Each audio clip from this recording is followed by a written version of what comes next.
They thought she was just another helpless substitute teacher. By the end of the day, they would discover they had just cornered a Delta Force commander with over 50 confirmed kills. What happened next would become legend at Ridgewood High. The autumn rain hammered against the windows of Ridgewood High School's faculty lounge as Sarah Mitchell sat quietly in the corner, her hands wrapped around a paper coffee cup that had long since gone cold. At first glance, she looked like every administrator's nightmare, a last-minute substitute teacher who seemed completely out of her depth.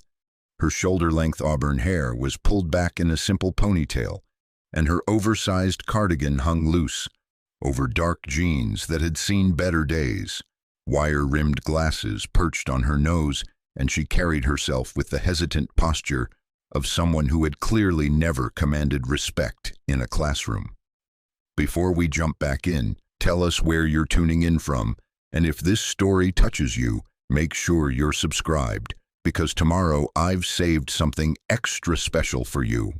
The faculty lounge buzzed with the usual Friday afternoon energy, teachers eager to escape for the weekend, but there was an undercurrent of something darker. Ridgewood High wasn't just any public school. Nestled in the affluent suburbs of Westfield County, it served the children of politicians, tech moguls, and old money families who expected their offspring to receive treatment as special as their trust funds. The culture here had evolved into something toxic, a place where wealth determined worth and power was measured by how effectively you could humiliate those beneath you. At the center of this ecosystem sat Derek Thornfield, the school's vice principal and unofficial king of institutional cruelty. At 45, Derek had built his entire identity around being the intimidating authority figure who didn't take nonsense from anyone. His imposing 6'2" frame was always encased in expensive suits that emphasized his broad shoulders, and his steel-gray eyes seemed to catalog every weakness in everyone around him. Derek had never served in the military, never faced real danger, never been tested by anything more challenging than an angry parent threatening to call the school board. But he ruled Ridgewood High with an iron fist, and everyone from students to senior teachers had learned to fear his displeasure. Sarah had been sitting in that corner for nearly an hour, waiting for someone to acknowledge her presence or provide her with the classroom assignment she'd been promised when the district office had called her at 6 a.m. The paperwork in her lap indicated she was supposed to be covering for Mrs. Henderson's advanced placement history classes, but no one seemed particularly interested in helping her figure out where those classes were located or what material she was supposed to cover. Well, Derek's voice cut through the ambient chatter like a blade, his tone carrying just enough volume to ensure everyone in the lounge could hear. Looks like the district scraped the bottom of the barrel again. His gaze fixed on Sarah with the predatory focus of someone who had identified easy prey. Let me guess, sweetheart, first time in a real school, usually work at some community center daycare? The conversation in the faculty lounge began to die as other teachers sensed the familiar prelude to one of Derek's performances. Some looked uncomfortable, others seemed mildly entertained, but none made any move to intervene. This was how Ridgewood High worked. Derek established dominance, others either joined in or stayed silent, and the target suffered alone. Sarah looked up from her paperwork, her brown eyes blinking owlishly behind her glasses. When she spoke, her voice was soft, almost apologetic. I'm Sarah Mitchell. I'm supposed to be covering AP History today, but I haven't received my classroom assignment yet. Derek's smile was sharp enough to cut glass. AP History? He let out a bark of laughter that echoed off the lounge's tile walls. Honey, AP classes require actual qualifications. These kids are headed to Harvard and Yale, not community college. Maybe we should start you off with something more your speed. Study hall supervision, perhaps.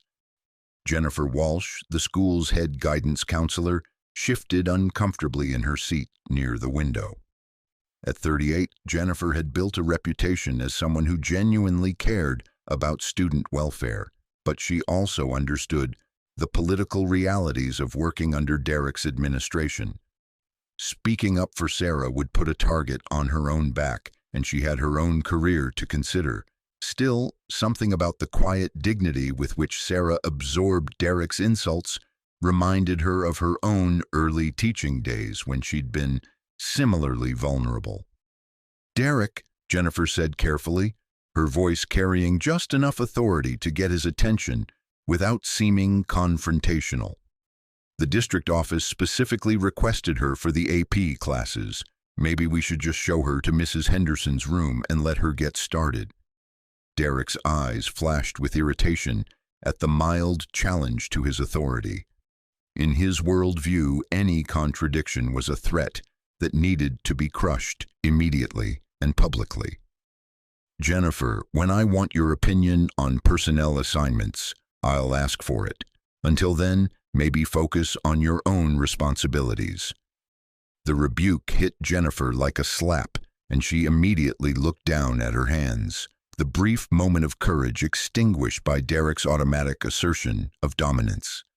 Sarah watched this exchange with the kind of careful attention that might have seemed out of place in someone supposedly overwhelmed by her first day.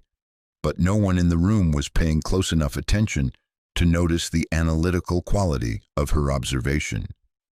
"Besides," Derek continued, his voice taking on the theatrical quality he used when he wanted to ensure maximum audience participation, "I think we need to make sure our substitute is actually qualified to handle Ridgewood standards. These aren't inner-city kids who'll sit quietly for a movie. These are highly intelligent, motivated students who will eat alive anyone who isn't prepared to command their respect." What Derek didn't mention, what none of the faculty discussed openly, was that many of Ridgewood's highly intelligent, motivated students were actually entitled bullies who had learned from their wealthy parents that rules didn't apply to them. The previous year, 3 different substitute teachers had quit midday after being reduced to tears by students who faced no consequences for their behavior because their parents donated generously to the school's athletic programs and arts departments. Sarah nodded quietly, accepting Derek's assessment with the same resigned politeness she'd shown since arriving. "I understand your concerns, Mr. Thornfield. What would you suggest as an appropriate way to demonstrate my qualifications?" The question was asked with such genuine humility that Derek's predatory instincts kicked into overdrive. Here was someone who not only wouldn't fight back, but was actually asking for more abuse. It was too perfect an opportunity to pass up. "Tell you what," Derek said, leaning back in his chair with the satisfied expression of someone who had just discovered Christmas morning had been moved to Friday afternoon. "Let's start with some basic questions. What's your educational background? Where did you get your teaching certificate? How many years of classroom experience do you actually have?" As Sarah began to answer in her quiet, hesitant voice, none of the faculty in that lounge could have imagined that they were witnessing the opening moves of an operation that had been planned for months at the highest levels of military intelligence. None of them knew that Sarah Mitchell wasn't just a substitute teacher, but Lieutenant Colonel Sarah Mitchell, one of the most decorated special operations commanders in U.S. military history, and absolutely none of them could have predicted that Derek's need to dominate and humiliate would soon place him at the center of the most catastrophic misjudgment in Ridgewood High's history. Derek Thornfield's interrogation had drawn a small but attentive audience in the faculty lounge. Word of his latest performance was already spreading through the building's informal communication network, and several teachers had found excuses to linger near the coffee machine or suddenly remember urgent paperwork that required their immediate attention in the lounge. "So let me get this straight," Derek said, his voice carrying the theatrical projection of someone who had found his rhythm. "You have a bachelor's degree in What was it again? Political science. He made the word sound like a communicable disease. From some state school in Colorado that I've never heard of. Your teaching certificate is barely 6 months old, and your total classroom experience consists of exactly 0 days in a real school environment. Sarah nodded quietly, her hands folded in her lap like a student being called to account by the principal. Yes, sir, I know it's not impressive, but I really need this job, and I promise I'll do my best to... Your best? Derek's laugh was sharp and cruel. Sweetheart, your best isn't going to cut it with these kids. Do you have any idea what kind of students attend Ridgewood High? We're talking about the future leaders of America. Kids whose parents run Fortune 500 companies, whose families have been shaping policy in Washington for generations. These aren't children you can placate with participation trophies and gentle encouragement. Jennifer Walsh winced at Derek's tone, but remained silent. Across the room, Tom Bradley, the AP government teacher, shook his head in disgust, but made no move to intervene. This was the unspoken rule at Ridgewood High. Derek's cruelty was tolerated because challenging it meant becoming his next target. What none of them noticed was the way Sarah's eyes moved as Derek spoke. Behind those wire-rimmed glasses, her gaze was conducting systematic sweeps of the room, cataloging exits, assessing potential threats, and evaluating the positioning of everyone present. It was the kind of automatic threat assessment that had kept her alive through 7 deployments in some of the world's most dangerous locations, but to the casual observer, she simply looked like a nervous woman trying to avoid eye contact. Let me paint you a picture of what's going to happen, Derek continued, warming to his theme. You're going to walk into that AP history classroom, and within 5 minutes, those kids are going to smell your fear. They're going to sense your inexperience, and then they're going to systematically destroy you for their own entertainment. He stood up from his chair, his imposing frame casting a shadow over Sarah's small form. Brandon Hartwell is in that class. His father owns half the commercial real estate in the county and personally donated the new athletic facility. Last year, Brandon made a substitute teacher cry so hard she had a panic attack and had to be escorted out by paramedics. And he's not even the worst of them. Sarah's response was barely audible, delivered to her folded hands rather than to Derek's face. Maybe there's something else I could do instead. I really can't afford to lose this job. The vulnerability in her voice was like blood in the water to Derek's predatory instincts. This woman wasn't just unprepared for Ridgewood High. She was genuinely desperate, which made her the perfect target for the kind of psychological domination he specialized in.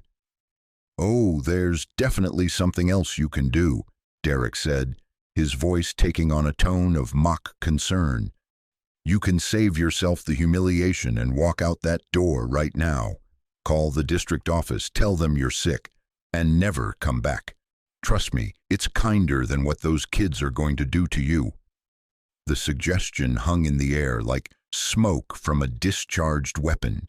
Everyone in the room understood what Derek was really doing, offering Sarah a face-saving exit while simultaneously making it clear that staying would result in public humiliation so severe that leaving would become inevitable anyway. But instead of taking the escape route Derek had provided, Sarah did something unexpected. She looked up from her hands and met his eyes directly for the first time since the conversation had begun. When she spoke, her voice was still quiet, but there was something in it that hadn't been there before.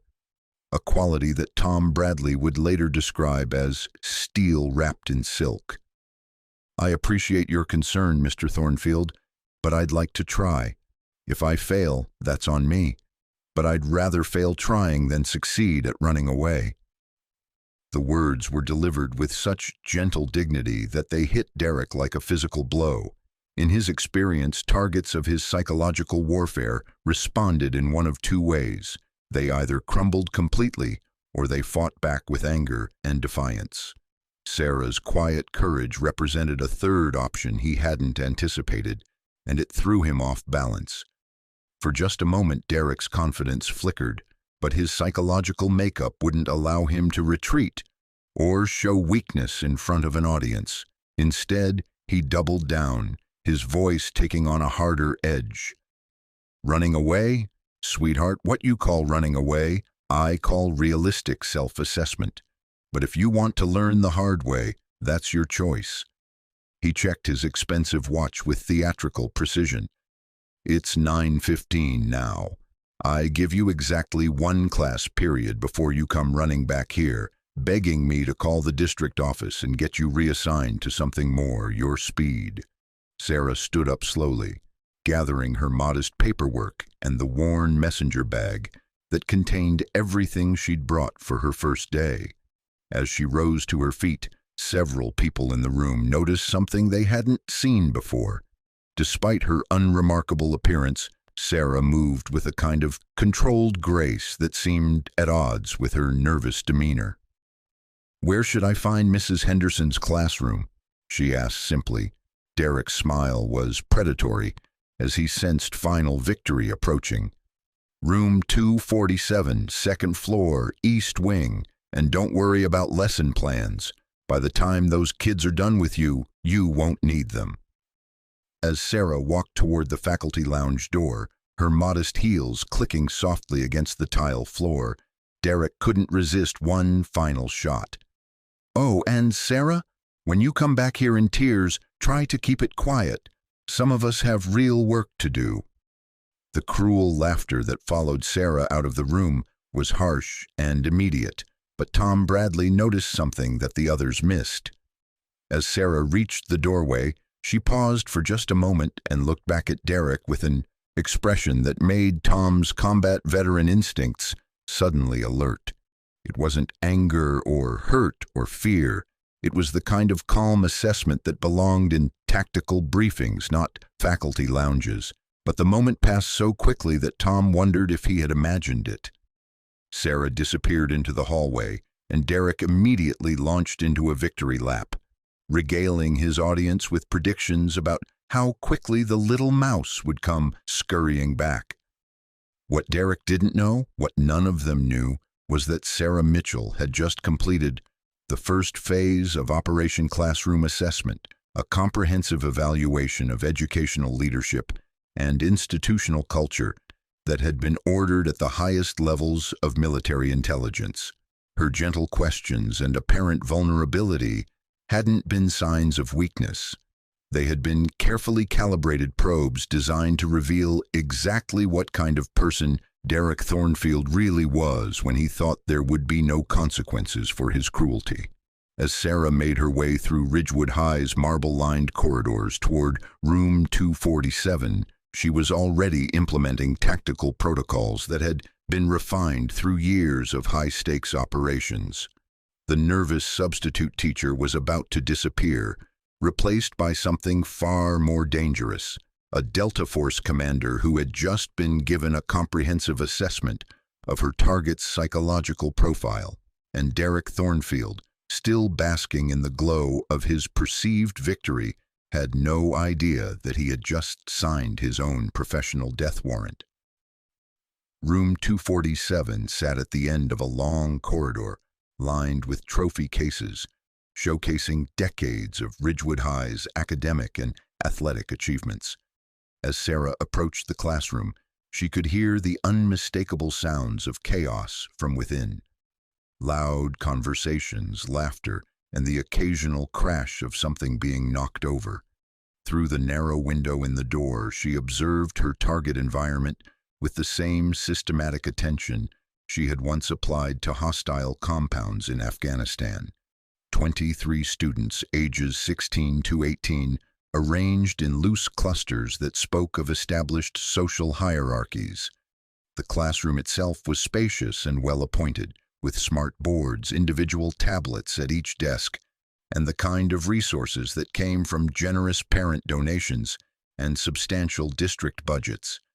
But what caught Sarah's tactical eye wasn't the expensive equipment, it was the complete absence of any adult supervision or structured activity. Mrs. Henderson's emergency absence had left these students unsupervised for the first 40 minutes of the school day, and they had used that time to establish their own version of order. Backpacks were scattered across desks, phones were openly displayed despite school policy, and several students had rearranged the furniture to create more comfortable conversation areas. At the center of this controlled chaos sat Brandon Hartwell, exactly as Derek had described him. At 17, Brandon possessed the kind of natural charisma that came from a lifetime of having every want satisfied and every opinion validated. His perfectly styled blonde hair and designer clothes marked him as Ridgewood royalty, but it was his casual confidence that truly commanded the room. When Brandon spoke, others listened. When he moved, the social geography shifted to accommodate him.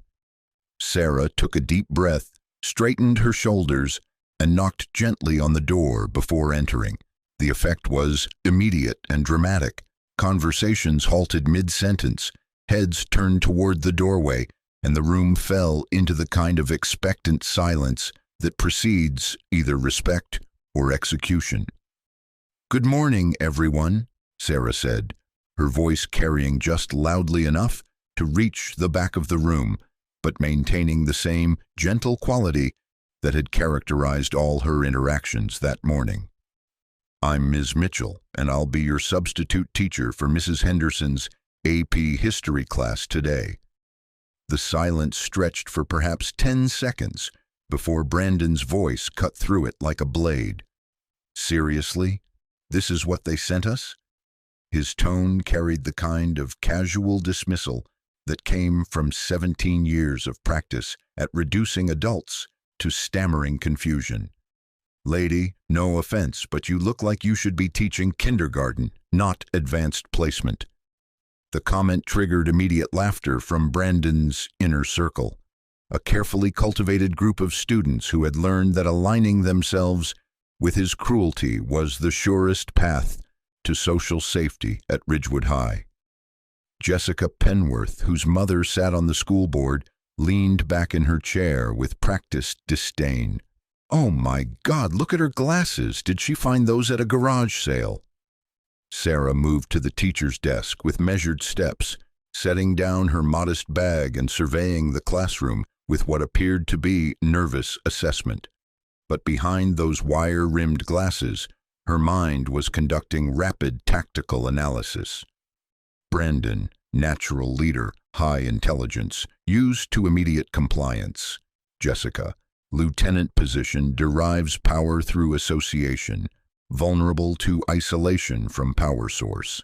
Marcus Torres, athletic build, positioning suggests potential for physical intimidation if verbal attacks prove insufficient.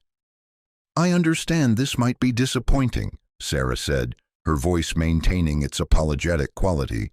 "I know you were expecting Mrs. Henderson, and I'm sure my qualifications aren't what you're used to, but I'm here, so perhaps we could make the best of it." Brandon exchanged glances with his lieutenants, and Sarah recognized the silent communication that preceded coordinated psychological assault. She had seen the same dynamic play out in interrogation scenarios, where hostile forces tested new targets to establish vulnerability patterns before escalating to more serious forms of pressure. "Make the best of it?" Brandon's voice carried theatrical incredulity. "Ma'am, with all due respect, this is advanced placement United States history. We're studying complex constitutional law and international political theory. These concepts require someone with actual expertise, not someone who looks like they got their teaching degree from a cereal box." The cruelty was delivered with practiced precision, designed to establish intellectual superiority while undermining Sarah's confidence. Around the room, other students began to sense the direction of the morning's entertainment. Phones appeared with the automatic reflex of a generation that documented every moment of social interaction, anticipating content worth sharing. Sarah nodded slowly, as if seriously considering Brandon's assessment. You're absolutely right that constitutional law is complex. What specific areas were you focusing on with Mrs. Henderson? Perhaps I could try to help, even if I'm not qualified to teach at your level. The response was perfect from Brandon's perspective. Complete capitulation wrapped in self-deprecating humility. It was exactly the kind of response that had worked with previous substitute teachers. The moment when adult authority crumbled and student dominance became absolute.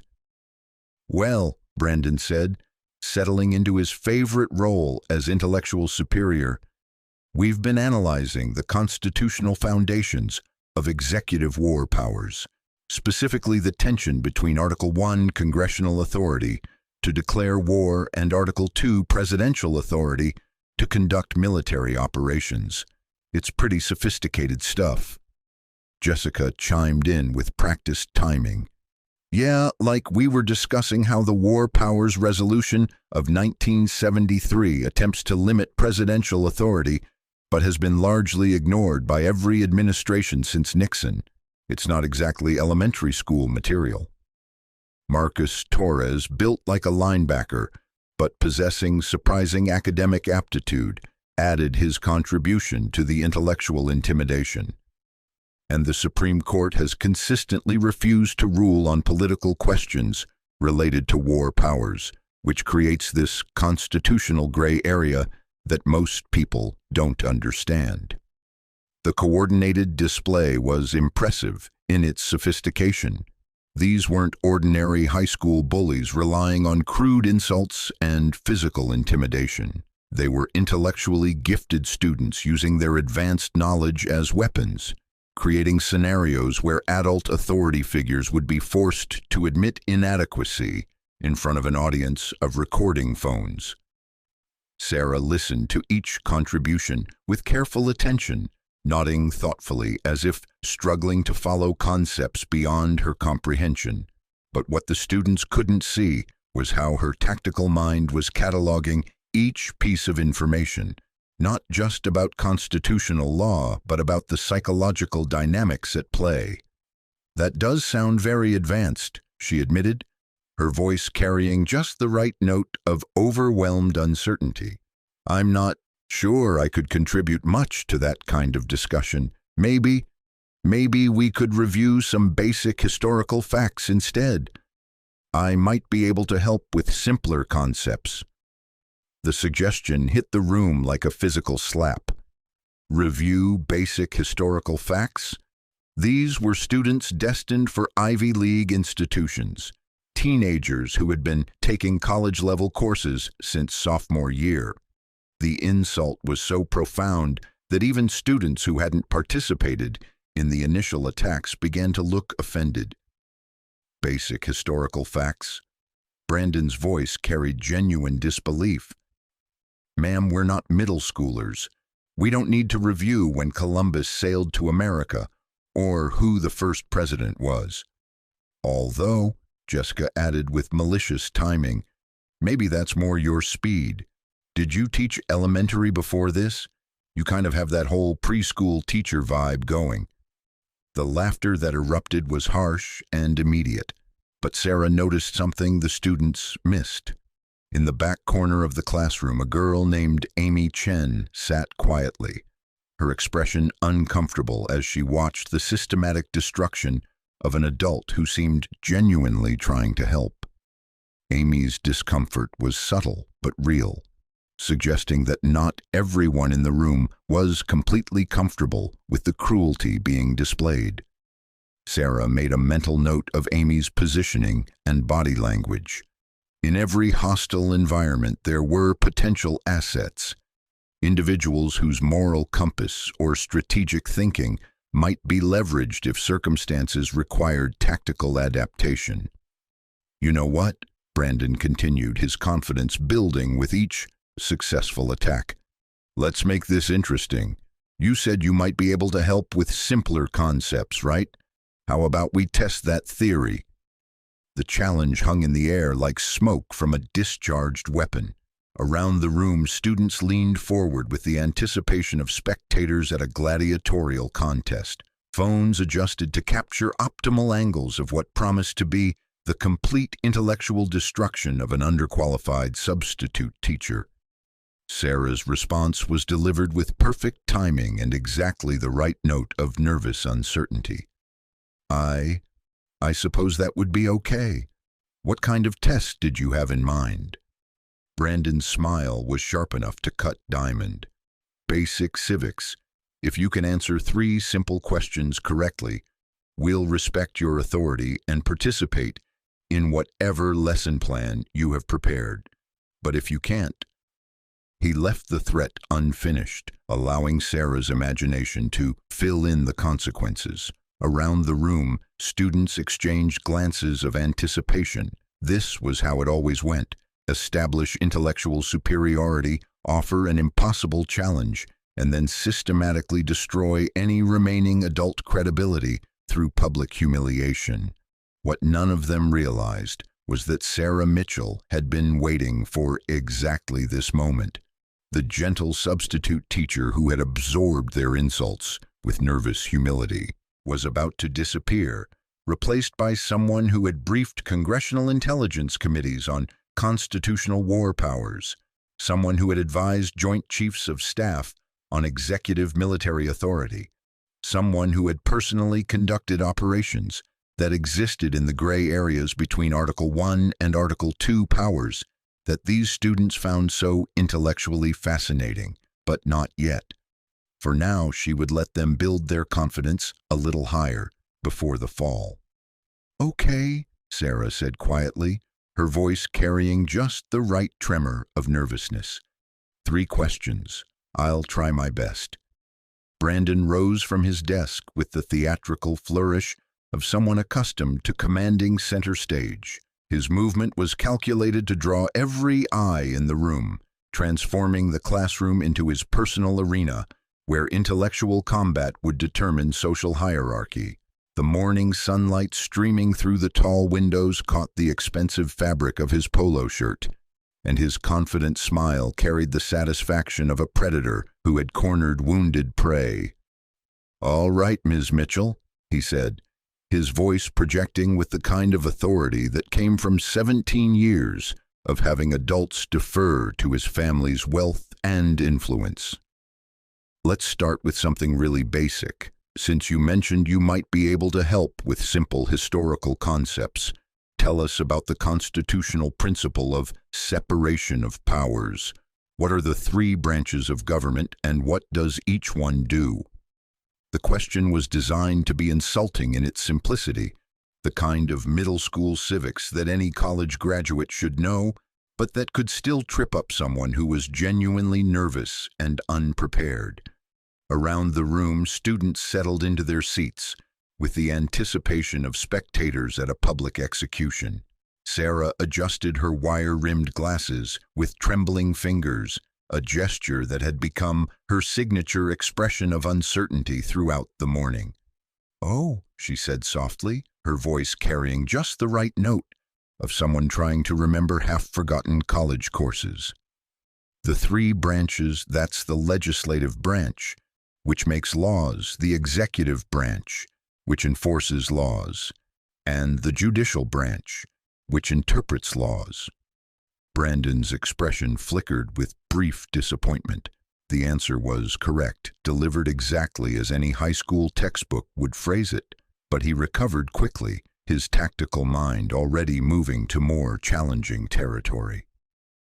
"Okay, basic memorization," he said dismissively, "but let's see if you understand how these branches actually interact in practice. Can you explain the concept of checks and balances? How does each branch limit the power of the others?" Jessica Penworth leaned forward in her desk, her perfectly manicured fingers poised over her phone's camera function.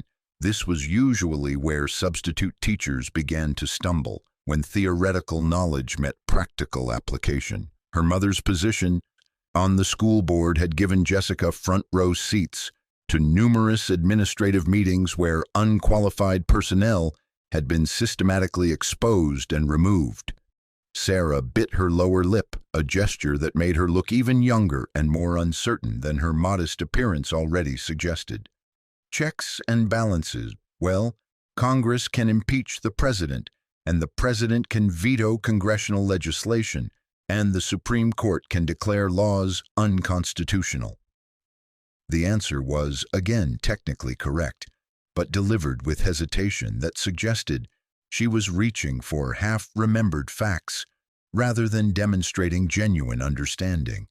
Brandon sensed weakness and moved in for what he expected to be the killing blow. "Fine," he said, his voice taking on the sharp edge that had reduced numerous adults to stammering confusion over the years. "Last question, and this one's going to separate the real educators from the pretenders. We've been studying the evolution of presidential war powers since World War II.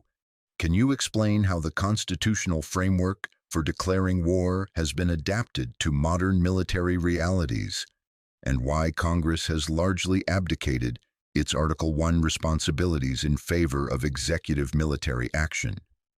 The question was designed to be impossible for anyone without advanced knowledge of constitutional law and military history.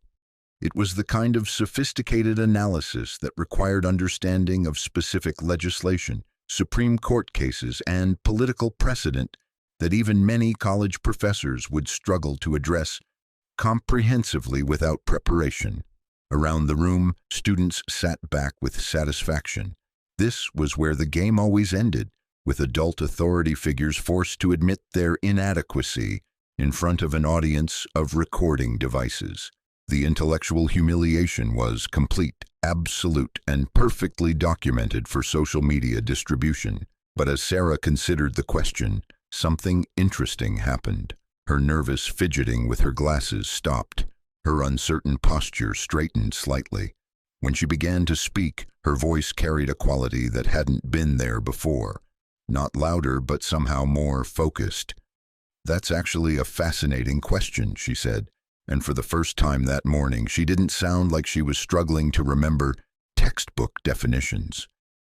The constitutional framework was designed when warfare meant formal declarations against nation-states, but modern conflicts involve non-state actors, asymmetric threats, and operations that exist in gray areas between war and peace. Brandon's confident expression began to waver as Sarah continued without pause or hesitation.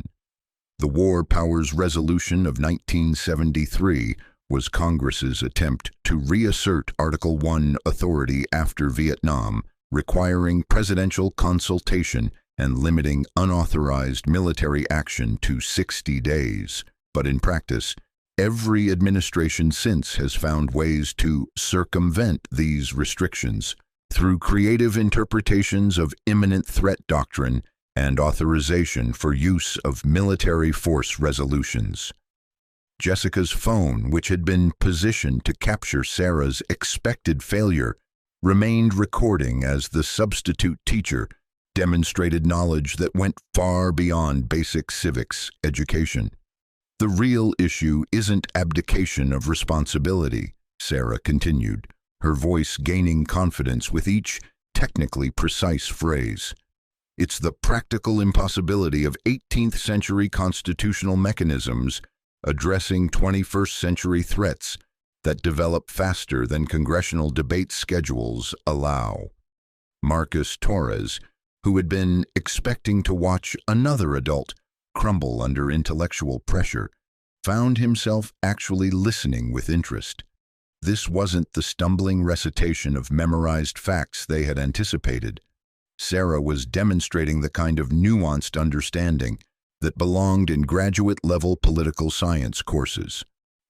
"Take the 2001 authorization for use of military force," Sarah said, her academic tone becoming more natural with each sentence. "Past 3 days after September 11th, it authorized action against those responsible for the attacks, but it's been interpreted to justify operations across multiple continents against organizations that didn't exist in 2001, targeting threats that Congress couldn't have anticipated when they voted. The classroom had grown unnaturally quiet. Students who had been preparing to mock Sarah's inevitable failure were instead witnessing a level of expertise that exceeded what they encountered in most of their regular classes. The nervous substitute teacher was delivering an analysis that could have come from a congressional briefing or a university lecture hall. But what truly caught Brandon's attention wasn't just the accuracy of Sarah's information. It was the way she discussed these concepts. She wasn't reciting textbook knowledge or repeating talking points from news articles. She was speaking with the familiarity of someone who had personal experience with the political and military realities she described. The Supreme Court's political question doctrine further complicates oversight, Sarah continued, seemingly unaware of the stunned silence her transformation had created. Cases like Goldwater versus Carter established that the court won't adjudicate disputes between Congress and the president over war powers, creating a constitutional vacuum where executive interpretation becomes de facto law. Amy Chen, the quiet student in the back corner who had seemed uncomfortable with the morning's cruelty, leaned forward with genuine interest. This was the kind of sophisticated analysis she had hoped to encounter in advanced placement courses, but rarely experienced outside of her own independent reading. Brandon struggled to process what he was witnessing. The mousy substitute teacher who had seemed overwhelmed by basic classroom management was demonstrating mastery of constitutional law that surpassed his own considerable knowledge. Worse, she was doing it with the casual confidence of someone discussing familiar territory rather than showing off academic preparation. So to answer your question more directly, Sarah said, her voice carrying a professorial quality that made several students automatically reach for notebooks. Congress hasn't abdicated its responsibilities so much as discovered that modern military realities make traditional constitutional frameworks inadequate for contemporary threats. She paused, looking directly at Brandon for the first time since entering the classroom. Does that address your question about the evolution of presidential war powers, or would you like me to go into more detail about specific cases and precedents? The offer was made with such genuine academic enthusiasm that Brandon found himself momentarily speechless. This wasn't how the script was supposed to unfold. The intellectual intimidation that had worked flawlessly against every previous substitute teacher had not only failed but had somehow triggered a display of expertise that made him feel like the student rather than the interrogator. Jessica recovered first, her social instincts recognizing that the power dynamic in the room had shifted in ways that needed immediate correction. That's actually pretty good, she admitted reluctantly, but anyone can memorize facts from Wikipedia articles. Understanding theory is different from practical application. It was a desperate attempt to regain control of the situation, but Sarah's response came with timing so perfect it seemed rehearsed. "You're absolutely right," she said, her voice maintaining the same academic enthusiasm. "Theory without practical experience is just intellectual exercise. That's why I find constitutional war powers so fascinating. The gap between constitutional intent and operational reality becomes apparent only when you see how these principles play out in actual military operations." The phrase, "actual military operations," hung in the air like smoke from a discharged weapon, carrying implications that made several students suddenly pay much closer attention to their unassuming substitute teacher. The phrase, "actual military operations," created a ripple effect throughout the classroom that was almost visible. Students who had been slouching in their chairs straightened automatically, and the casual atmosphere of intellectual sport suddenly felt charged with something more serious. Brandon's confident smile faltered as his tactical mind began processing implications he hadn't anticipated. Marcus Torres, whose athletic frame and competitive instincts had earned him respect in both sports and academics, was the first to voice what several students were thinking. "Wait," he said, his voice carrying a new note of genuine curiosity rather than mockery. "Ms. Mitchell, when you say actual military operations, are you speaking theoretically, or do you have some kind of personal experience with this stuff?"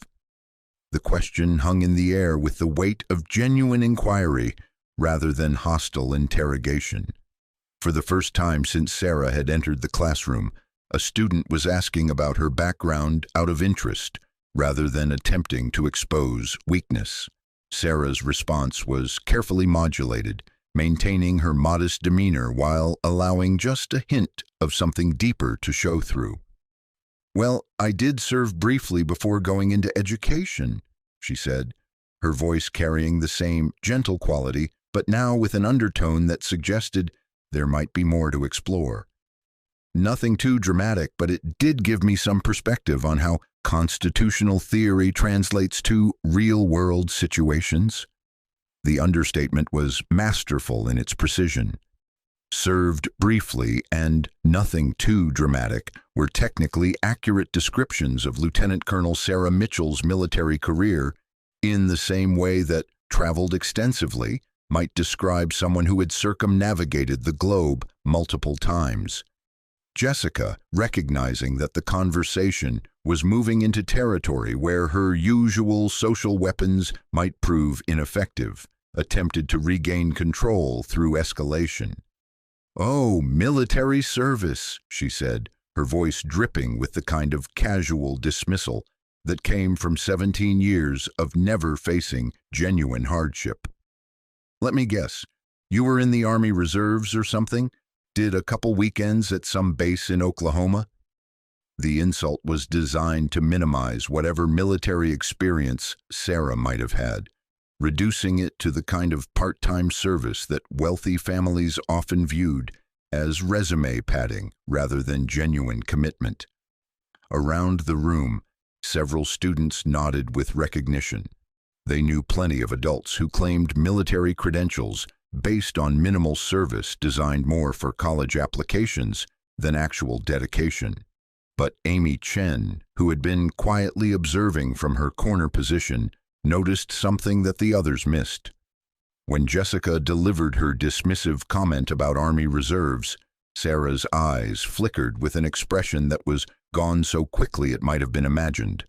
Not anger or hurt, but something that reminded Amy of her grandfather's stories about soldiers who had seen real combat, a momentary hardness that spoke of experiences beyond civilian comprehension. "Actually," Sarah said, her voice maintaining its gentle quality, while somehow gaining an edge that made several students unconsciously sit straighter, "I was with the Army, but not reserves. Regular Army with some specialized training. Brandon's competitive instincts, honed through years of intellectual combat, sensed that the dynamic was shifting in ways he needed to control. His family's wealth had always guaranteed him victory in social situations, but this substitute teacher was demonstrating competence that threatened his established dominance.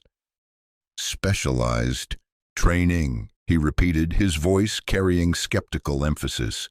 "What kind of specialized training? Because unless you went to West Point or something, I'm not sure how military experience qualifies someone to teach advanced placement history to students who are already accepted to Ivy League schools." The challenge was delivered with practiced precision, designed to force Sarah into either admitting inadequacy or making claims that could be easily disputed. It was the same psychological tactic that had worked against every previous substitute teacher: create a scenario where any response would result in loss of credibility. But Sarah's answer came with timing so perfect it seemed rehearsed, though her gentle tone made it sound completely spontaneous. "You raise an interesting point about qualifications," she said, adjusting her glasses with what appeared to be nervous habit, but now seemed more like a moment of tactical consideration. I didn't go to West Point, but I did attend the Army War College, and I completed advanced studies at the National Defense University. Most of my specialized training focused on strategic planning and operational analysis.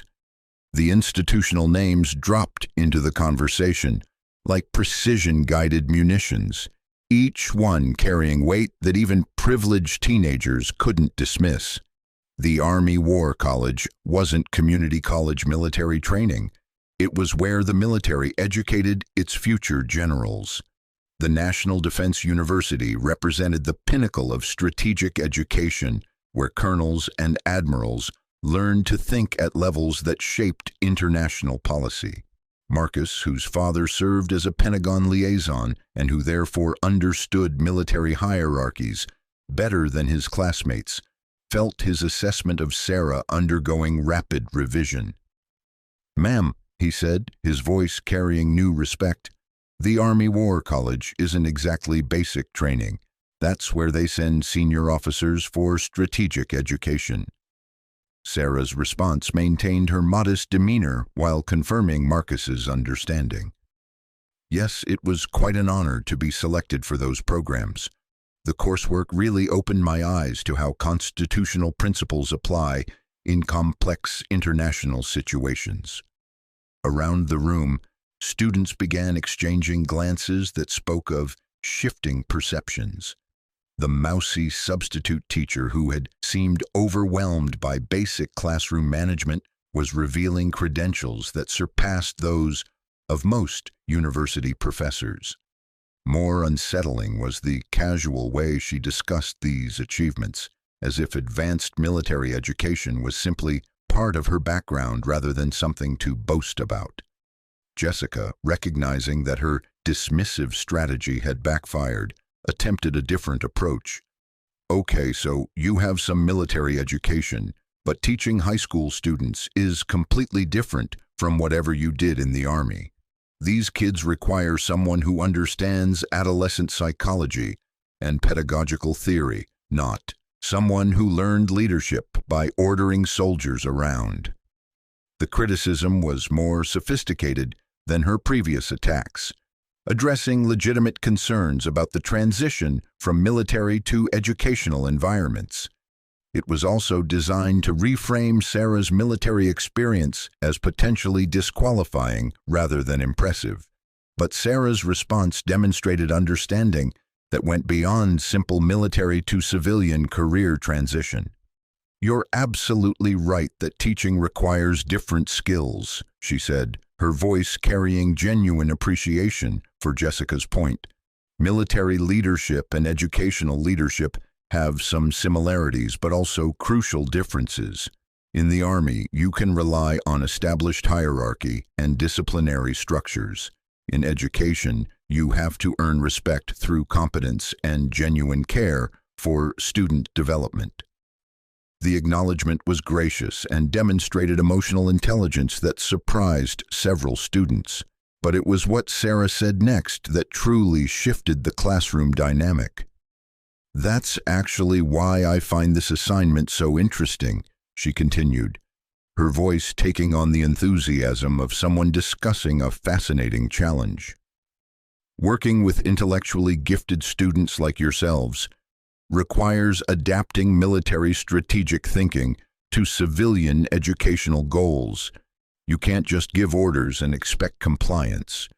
You have to engage with minds that are capable of independent analysis and critical thinking." The compliment was delivered with such genuine respect that even Brandon found himself reassessing his initial hostility. Sarah wasn't talking down to them or treating them as obstacles to overcome.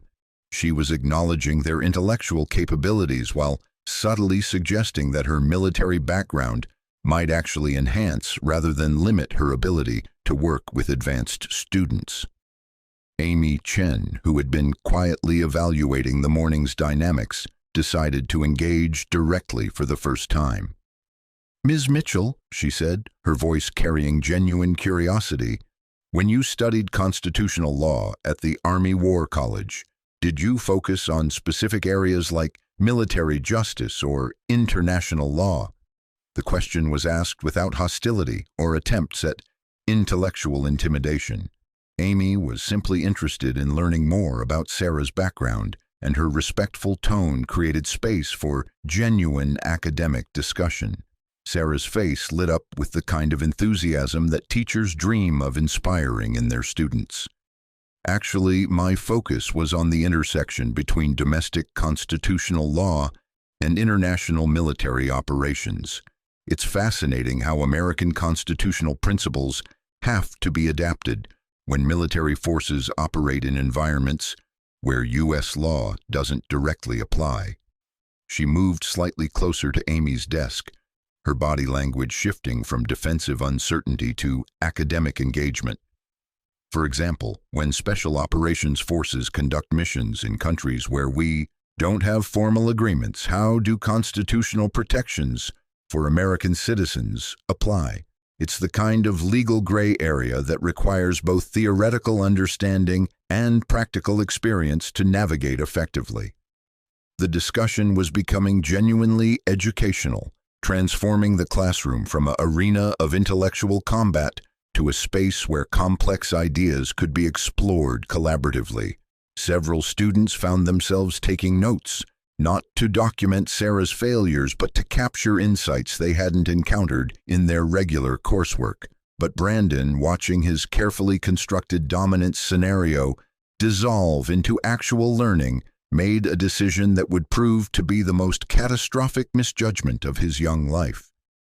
Brandon's jaw tightened as he watched what should have been his moment of absolute triumph transform into Sarah's academic seminar. The intellectual intimidation that had worked flawlessly against every previous substitute teacher was not only failing but actively backfiring, creating genuine educational engagement that made him look petty by comparison. His psychological makeup, built around maintaining dominance through superior knowledge, couldn't tolerate being upstaged by someone he had categorized as inferior. "Okay, that's enough," Brandon said, his voice cutting through the developing discussion with the sharp authority he used when classroom dynamics threatened his established position. "This is all very interesting, Ms. Mitchell, but talking about theoretical constitutional law doesn't actually prove you can handle a classroom full of real students with real academic needs." The interruption was calculated to redirect attention back to Brandon's preferred battleground: practical competence versus theoretical knowledge. Around the room, students who had been genuinely engaged in Sarah's explanations turned to see how she would respond to this more direct challenge. Jessica, recognizing Brandon's tactical shift, immediately moved to support her social superior. "Exactly," she said, her voice carrying the practiced authority of someone accustomed to being heard. "Anyone can memorize information about military colleges and constitutional theory, but actually teaching advanced placement history requires specific pedagogical skills that you can't learn from Army training manuals." Marcus Torres, despite his growing respect for Sarah's demonstrated knowledge, found himself caught between genuine curiosity and social loyalty. Brandon's family influence extended beyond school politics into the athletic programs that Marcus depended on for his college prospects. Challenging Brandon directly could have consequences that extended far beyond this single classroom interaction. "Look," Marcus said, his voice attempting diplomatic balance, "Ms. Mitchell clearly knows her stuff academically, but Brandon has a point about practical teaching experience. We're used to a pretty specific teaching style here at Ridgewood, and maybe we should figure out how to adapt to each other's expectations." The suggestion was reasonable on its surface, but Sarah's tactical mind immediately recognized the underlying dynamic. Marcus was attempting to diffuse tension while still deferring to Brandon's social authority, a classic example of political maneuvering within established hierarchies. Preparing and narrating this story took us a lot of time, so If you are enjoying it, subscribe to our channel. It means a lot to us. Now, back to the story.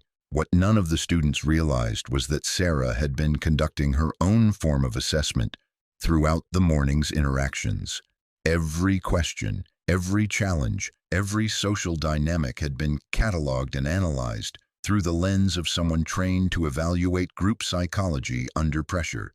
The information she had gathered wasn't just about individual student capabilities, but about the systemic cultural patterns that shaped behavior at Ridgewood High. "You raise excellent points about pedagogical adaptation," Sarah said, her voice maintaining its gentle academic tone while subtly acknowledging the political undercurrents. "Different educational environments do require different approaches, and I appreciate your willingness to work together on finding effective strategies." The response was diplomatically perfect, acknowledging concerns without conceding authority. But Brandon's competitive instincts interpreted diplomatic language as weakness rather than strength, and he decided to escalate to more direct confrontation. "Working together is fine," he said, rising from his desk with the kind of calculated movement designed to emphasize his physical advantage over Sarah's small frame. "But let's be realistic about the situation here. You're a substitute teacher with no actual classroom experience, trying to manage students who are already accepted to colleges that most teachers could never attend themselves." The implicit threat in Brandon's positioning wasn't lost on anyone in the room. At 6 feet tall, with the build of someone who had never been physically challenged, he was using spatial intimidation tactics that had proven effective against other adults throughout his adolescence. Sarah's response was to remain perfectly still, her posture calm and unthreatening, but her eyes tracked Brandon's movement with the kind of automatic assessment that belonged in threat evaluation protocols. What the students couldn't see was how her mind was categorizing Brandon's approach.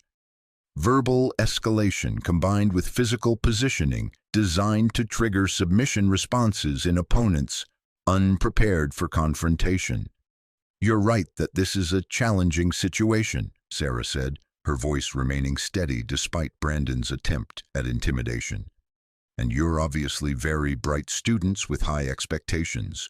What would you suggest as the best way to proceed with today's class time?" The question was posed with genuine openness, but it was also a tactical probe designed to reveal Brandon's true intentions. Was he interested in productive classroom activity, or was his goal simply to maintain dominance through continued confrontation? Brandon's answer revealed exactly what Sarah had suspected about his motivations. "Here's what I suggest," he said, his voice taking on the tone of someone delivering an ultimatum. "Since you claim to have all this military and constitutional expertise, let's put it to a real test. We'll ask you questions that require actual depth of knowledge, not just memorized textbook answers. If you can demonstrate genuine competence, we'll respect your authority. But if you can't..."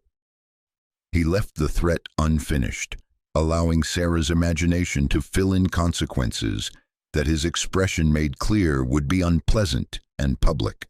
Around the room, students felt the atmosphere shift from academic discussion to something more dangerous.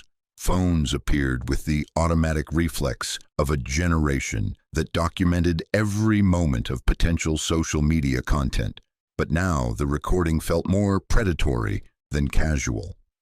Amy Chen, watching from her corner position, felt increasingly uncomfortable with the direction of the confrontation. Her grandfather's stories about military service had taught her to recognize when situations moved beyond normal social friction into territory that could have serious consequences. "Brandon," she said quietly, her voice carrying just enough volume to be heard without seeming confrontational, "maybe we should just proceed with whatever lesson plan Mrs. Henderson left for us." The suggestion was reasonable and diplomatic, offering everyone an face-saving exit from escalating confrontation. But Brandon's psychological profile required victory, not compromise, and Amy's intervention only increased his determination to achieve complete dominance. Amy, with all due respect, Mrs. Henderson didn't leave any lesson plans because she probably figured any real substitute teacher would be capable of handling AP students without detailed instructions, Brandon said, his voice carrying the dismissive tone he used with anyone who challenged his preferred narratives. Besides, Jessica added, sensing Brandon's need for support, if Ms. Mitchell really has all this advanced military education, she should be able to handle some challenging questions from high school students, unless all that Army War College training was just theoretical. The challenge was designed to make retreat impossible for Sarah without admitting fraud or incompetence. It was psychological warfare at the high school level, but executed with sophisticated understanding of how to manipulate pride and professional identity. Sarah's response came after a pause that seemed to last forever, but was actually precisely calculated for maximum dramatic effect. "You're absolutely right," she said, her voice carrying a new quality that made several students unconsciously sit straighter in their chairs. "If I'm going to have credibility in this classroom, I need to demonstrate actual competence, not just talk about theoretical knowledge." She moved away from the teacher's desk with fluid grace that seemed at odds with her previous nervous demeanor, positioning herself where she could see every student clearly while maintaining comfortable distance from Brandon's attempted intimidation. "But let's make this interesting," Sarah continued, and now her voice carried something that hadn't been there before, the confidence of someone who had just decided to stop holding back. "Instead of you questioning me, let me demonstrate what military strategic analysis actually looks like when applied to educational environments." The shift in tone was so dramatic that Marcus Torres felt his combat veteran father's instincts suddenly alert. This wasn't the nervous substitute teacher who had been absorbing abuse all morning. This was someone who had just transitioned from defensive to offensive positioning. "For example," Sarah said, her voice taking on the analytical quality of a briefing officer, "I've been observing classroom dynamics for the past hour, and what I see is a classic case of hierarchical intimidation being used to maintain social control through systematic psychological pressure." Brandon's confident expression flickered as Sarah's analysis hit territory he hadn't anticipated. "The tactical approach is sophisticated," she continued, her academic tone making the critique feel like a lecture rather than an attack. "Establish intellectual superiority through coordinated questioning, use social pressure to isolate opposition, and escalate to physical intimidation when verbal strategies prove insufficient." Around the room, students began to realize that their classroom dynamics were being dissected with military precision by someone who understood psychological warfare at levels they had never encountered. "It's actually quite effective against unprepared opponents," Sarah said, her voice carrying the clinical detachment of someone analyzing tactical scenarios. "But it does reveal interesting vulnerabilities that might be exploited by someone with appropriate training." The phrase, "appropriate training," hung in the air like a challenge, and Brandon suddenly felt the uncomfortable sensation of being evaluated by someone whose capabilities he had completely misjudged. The classroom atmosphere transformed in the space of a heartbeat, from teenage social drama to something far more serious. Brandon's confident posture wavered as he processed Sarah's clinical analysis of his psychological tactics, delivered with the kind of professional detachment that suggested she had extensive experience evaluating hostile group dynamics. Jessica felt an uncomfortable chill as she realized that their morning's entertainment had been systematically cataloged and assessed by someone who clearly understood manipulation at levels they had never encountered. The casual cruelty that had felt so natural and justified suddenly seemed exposed and petty under Sarah's analytical gaze. "What do you mean by vulnerabilities?" Marcus asked, his voice carrying genuine curiosity mixed with growing unease.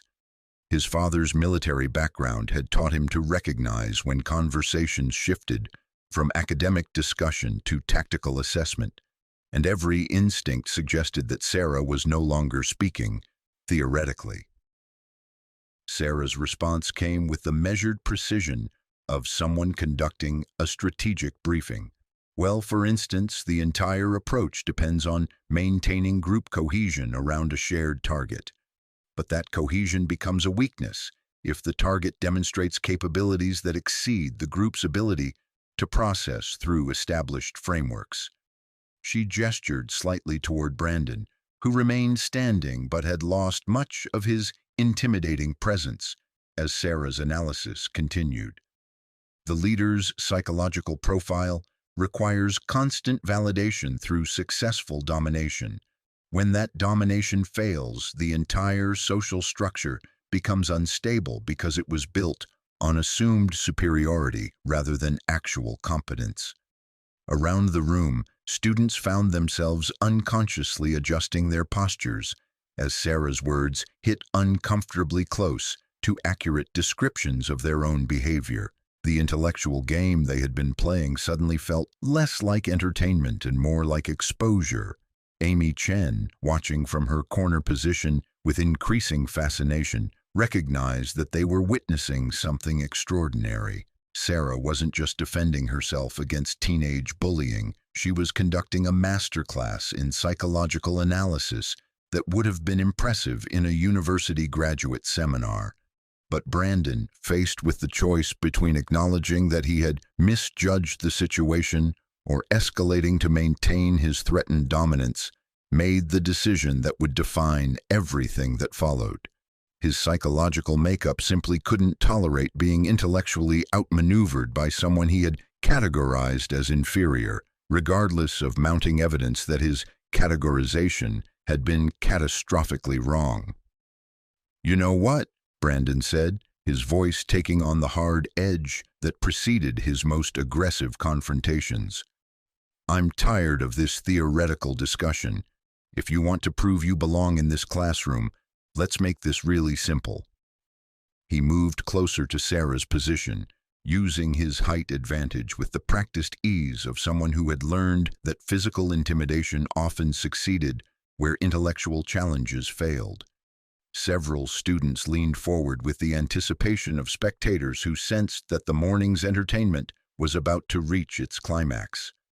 "Strip away all the fancy military college talk and academic analysis," Brandon continued, his voice carrying the finality of someone delivering an ultimatum. "Show us your actual qualifications. I want to see your teaching certificate, your college transcripts, your military discharge papers.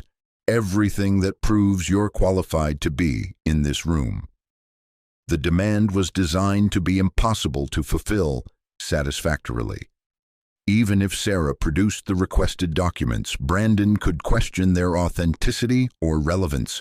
If she couldn't produce them immediately, he could declare her unqualified and demand her removal from the classroom. It was a no-win scenario crafted with the sophisticated cruelty that Brandon had perfected over years of psychological warfare. "And while we're at it," Jessica added, sensing Brandon's tactical direction and moving to support his assault, "let's see some proof of this supposed Army War college education, because frankly, I'm starting to think this whole military background story is just made up to impress us."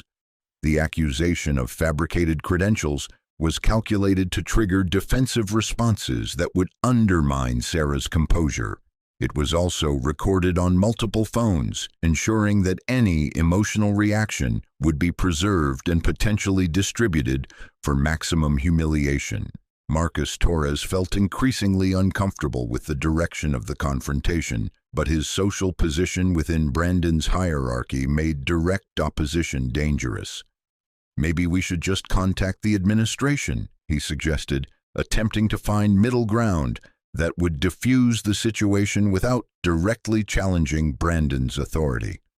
"Oh, we're definitely contacting administration," Brandon said, his voice carrying the satisfaction of someone who had found the perfect weapon.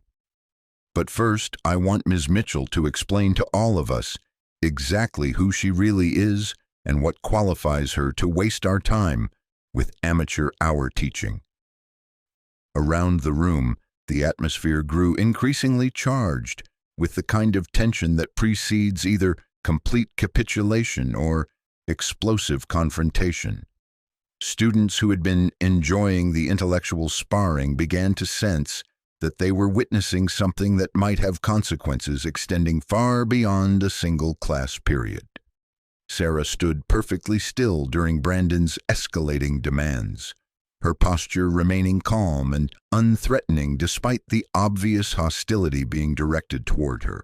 But what the students couldn't see was the tactical assessment occurring behind those wire-rimmed glasses, the automatic evaluation of threat levels, exit strategies, and response options that had kept her alive through operations in some of the world's most dangerous locations. "You want to see my qualifications?" Sarah asked quietly, her voice carrying a quality that made several students unconsciously hold their breath. The gentle academic tone was still there, but underneath it was something else entirely. Steel wrapped in silk, authority that didn't need to announce itself through volume or aggression. "I want to see everything," Brandon declared, his confidence building as he sensed what he interpreted as Sarah's defensive desperation. "Every document, every credential, every piece of paper that gives you the right to stand in front of students who are headed to institutions you probably couldn't get admitted to." The insult was delivered with practiced cruelty designed to trigger the kind of emotional response that would justify whatever escalated confrontation Brandon was preparing to initiate. Around the room, phones adjusted their angles to capture optimal footage of what promised to be the complete destruction of an overmatched substitute teacher. But Sarah's response came with timing so perfect it seemed choreographed, though her gentle tone made it sound completely spontaneous. "All right," she said simply, reaching into her modest messenger bag with movements so calm they seemed almost ceremonial. "Let me show you exactly who I am." What she withdrew from that bag wasn't the teaching certificates or college transcripts that Brandon had demanded. Instead, her hand emerged holding a leather folder that looked official in ways that made Marcus Torres feel his father's military instincts suddenly alert. "These are my actual credentials," Sarah said, her voice maintaining its quiet quality while somehow gaining an authority that made even Brandon unconsciously step backward. "But I should warn you that some of this information is classified, and viewing it creates certain legal obligations that you might not be prepared for." The casual mention of classified information hit the room like a physical blow. These were students accustomed to privilege and access, but classified military documents existed in a realm beyond their experience. More unsettling was the matter-of-fact way Sarah discussed legal obligations, as if she regularly dealt with information that came with federal restrictions. Amy Chen felt her grandfather's stories about military service suddenly seem more real and immediate. The comfortable world of high school social dynamics was giving way to something that felt genuinely dangerous, and she found herself wondering if Brandon understood what he might be unleashing. "I don't care about legal obligations," Brandon declared, though his voice carried less conviction than his words suggested. "If you're going to claim military credentials, prove it. Show us what's in that folder." The demand was made with the bravado of someone who had never faced real consequences for his actions, someone whose family wealth had always provided protection from the kind of institutional authority that could permanently alter his future prospects. Sarah looked at Brandon for a long moment, her expression unreadable behind those modest glasses. When she spoke again, her voice carried a quality that made every student in the room understand that they had reached a point of no return.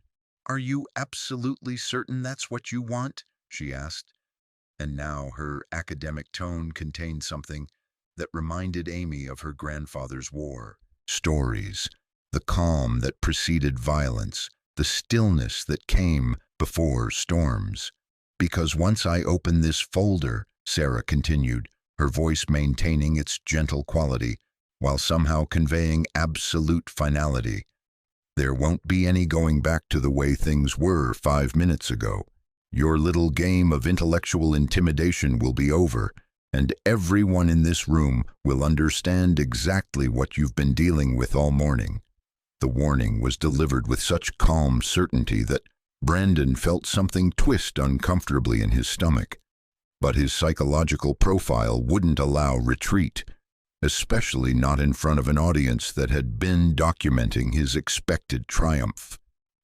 "Open the folder," he said, his voice carrying the finality of someone who had just made the most catastrophic decision of his young life.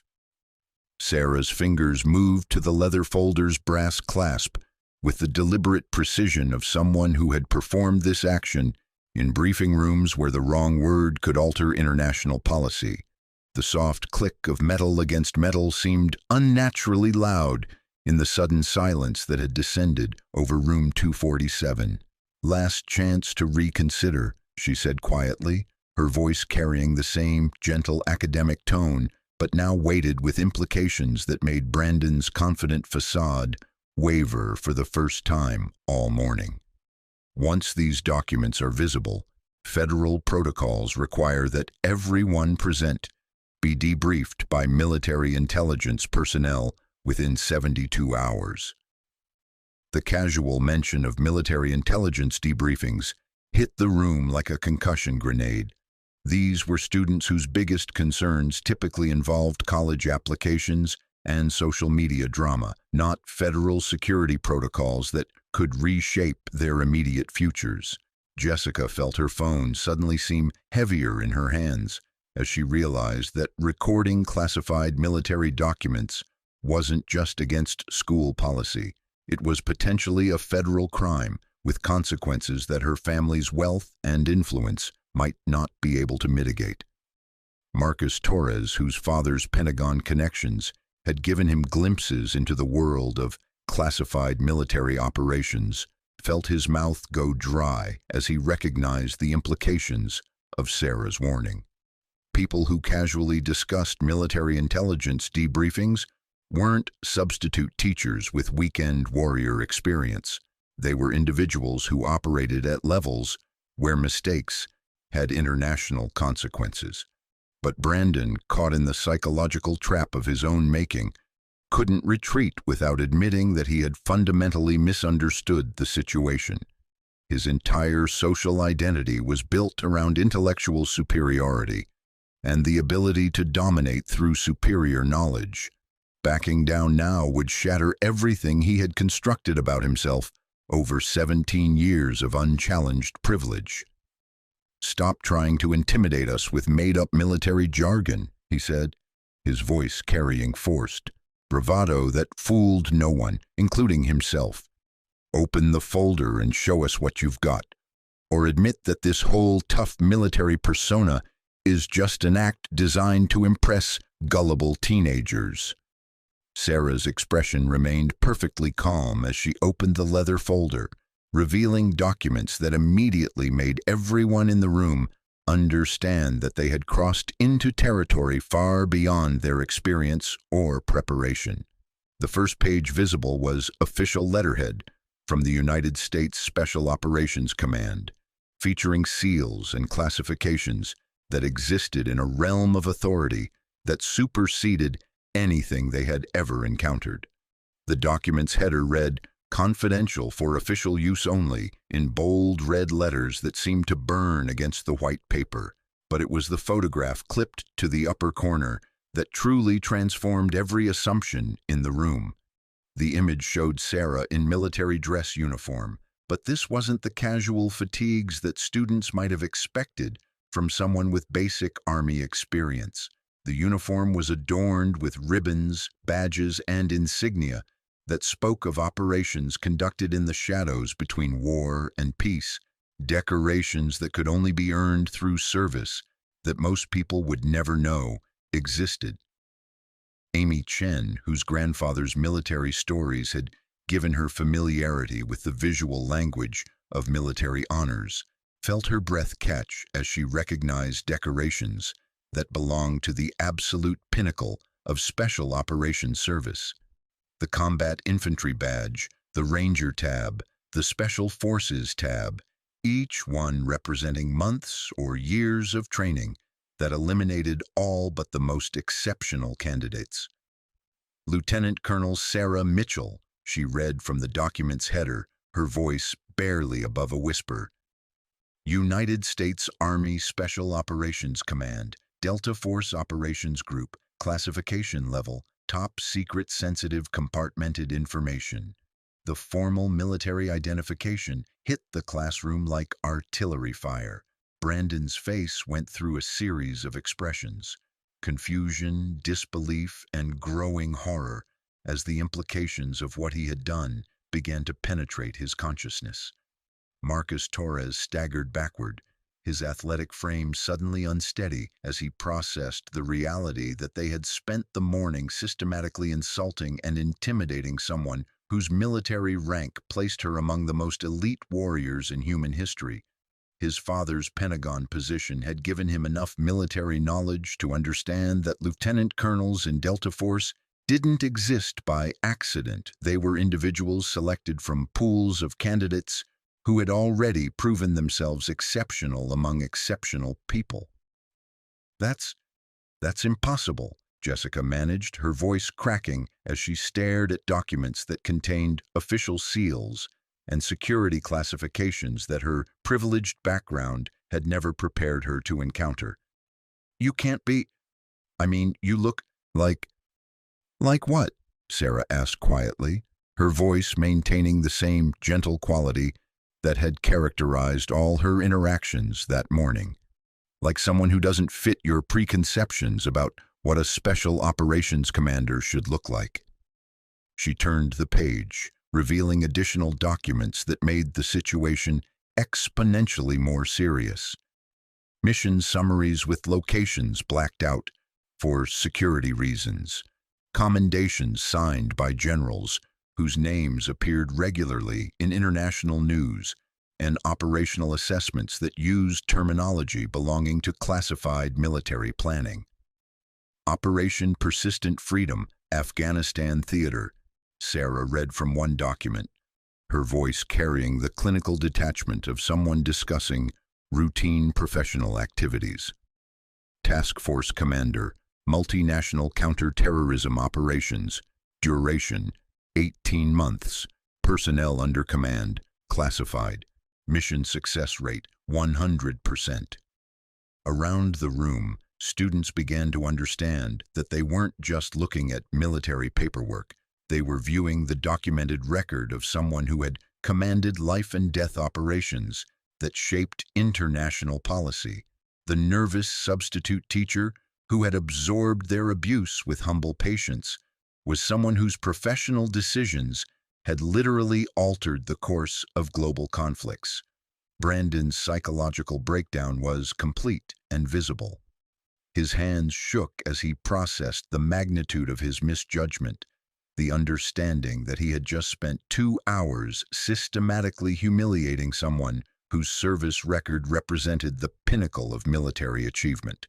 Worse, he had done it in front of recording devices that had documented every cruel word, every dismissive gesture, every moment of psychological warfare directed at someone who could have ended his life with casual ease. The Bronze Star with Valor device, Sarah continued, her academic tone making the recitation feel like a lecture rather than a revelation.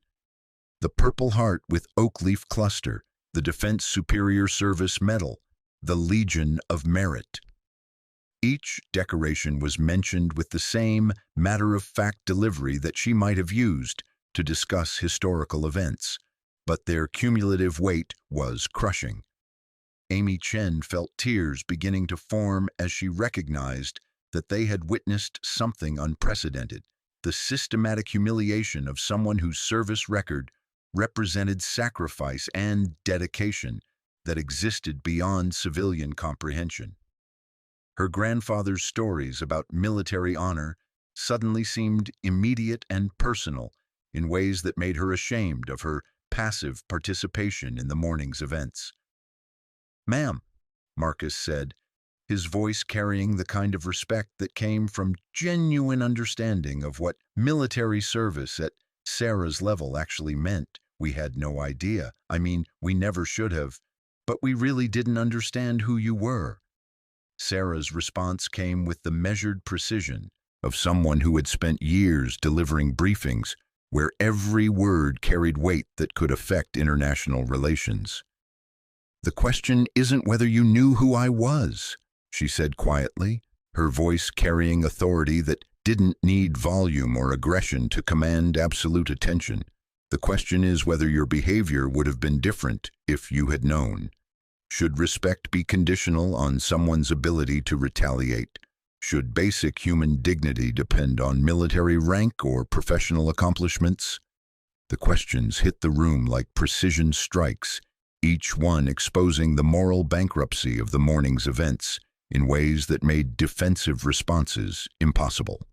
These students had revealed exactly who they were when they thought there would be no consequences for cruelty, and Sarah's calm analysis made that revelation inescapable.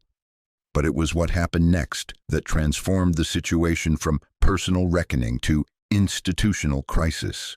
Sarah's secure phone, which had remained silent throughout the morning's events, suddenly erupted with an emergency alert tone that made everyone in the room freeze in recognition of genuine danger. The message display was brief but devastating. "Immediate extraction required. Cover blown. Hostile surveillance detected. Respond Protocol 7. Sarah's expression shifted from academic calm to something that reminded Amy of her grandfather's war stories. The deadly focus that preceded violence, the absolute stillness that came before storms that reshaped entire landscapes.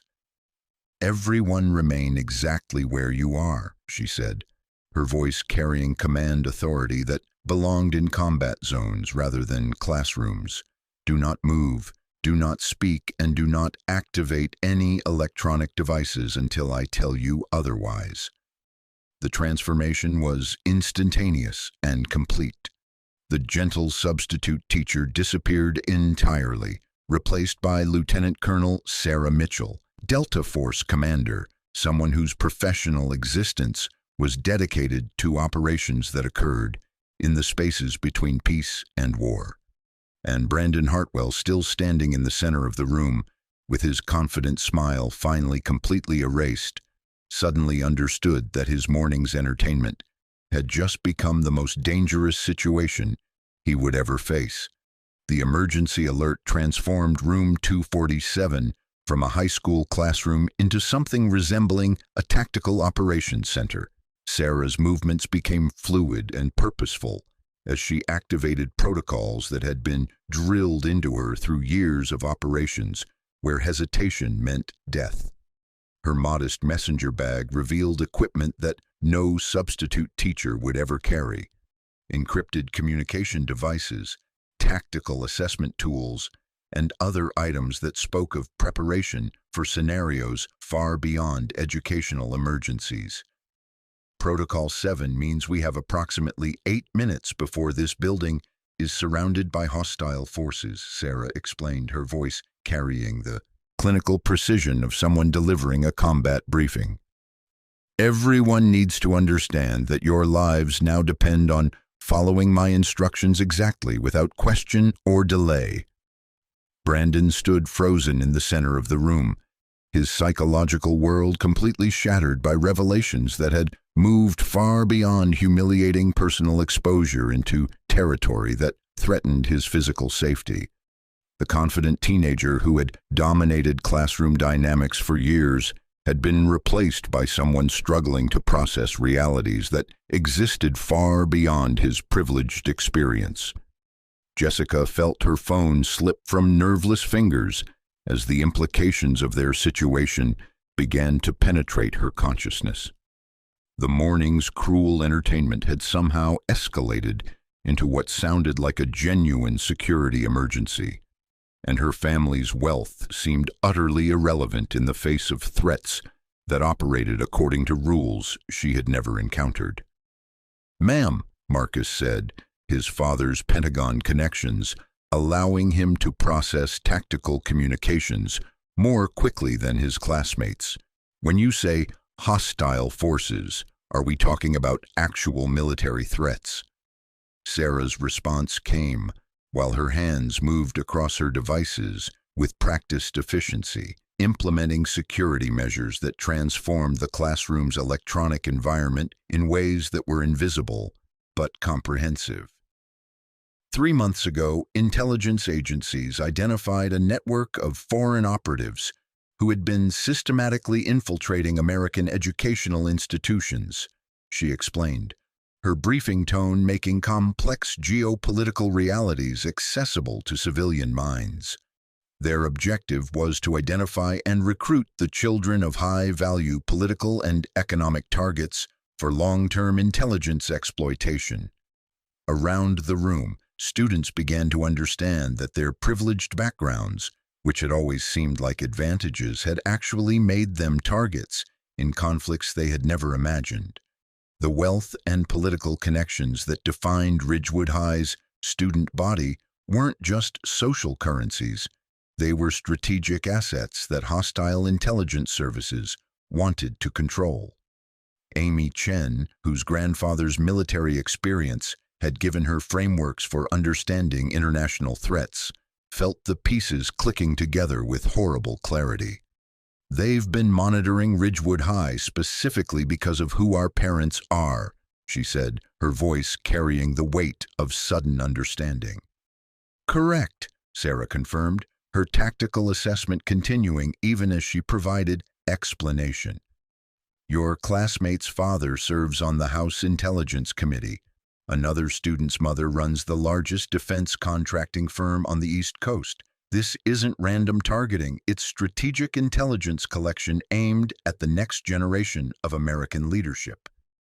Brandon's face went pale as he processed the implications of Sarah's analysis. His own family's political connections, which had always guaranteed him social dominance and academic advantage, had apparently made him a priority target for foreign intelligence operations that he had never known existed.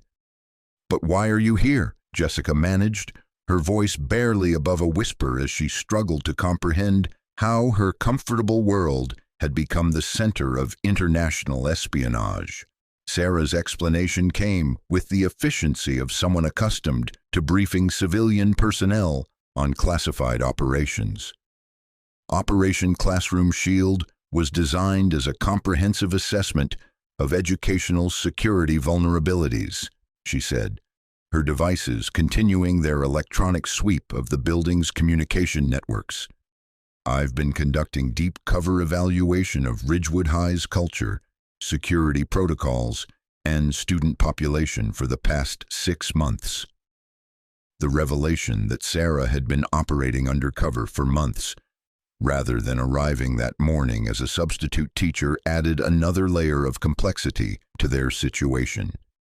Every interaction, every moment of the school day had been subject to observation and analysis by someone whose professional expertise included psychological warfare and strategic intelligence assessment.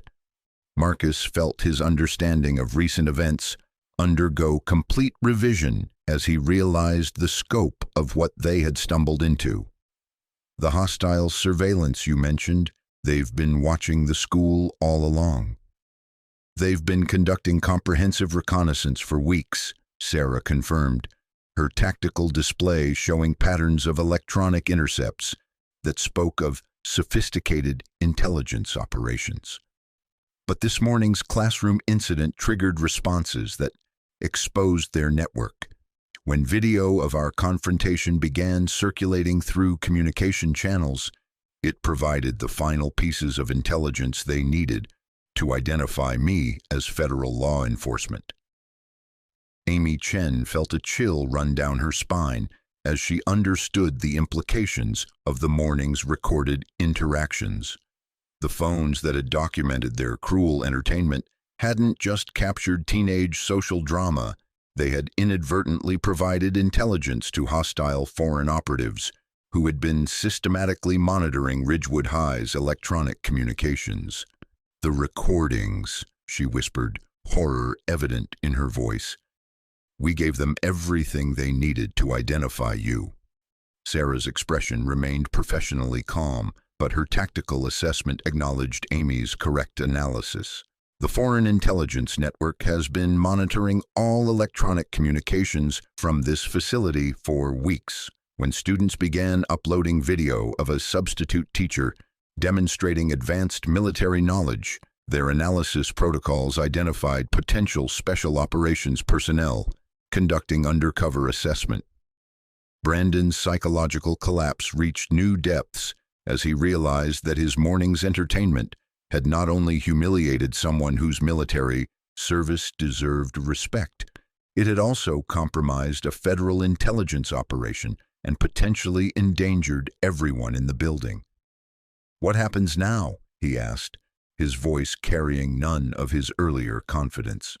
Sarah's response came while her equipment continued monitoring threat patterns that were developing around the school's perimeter with military precision.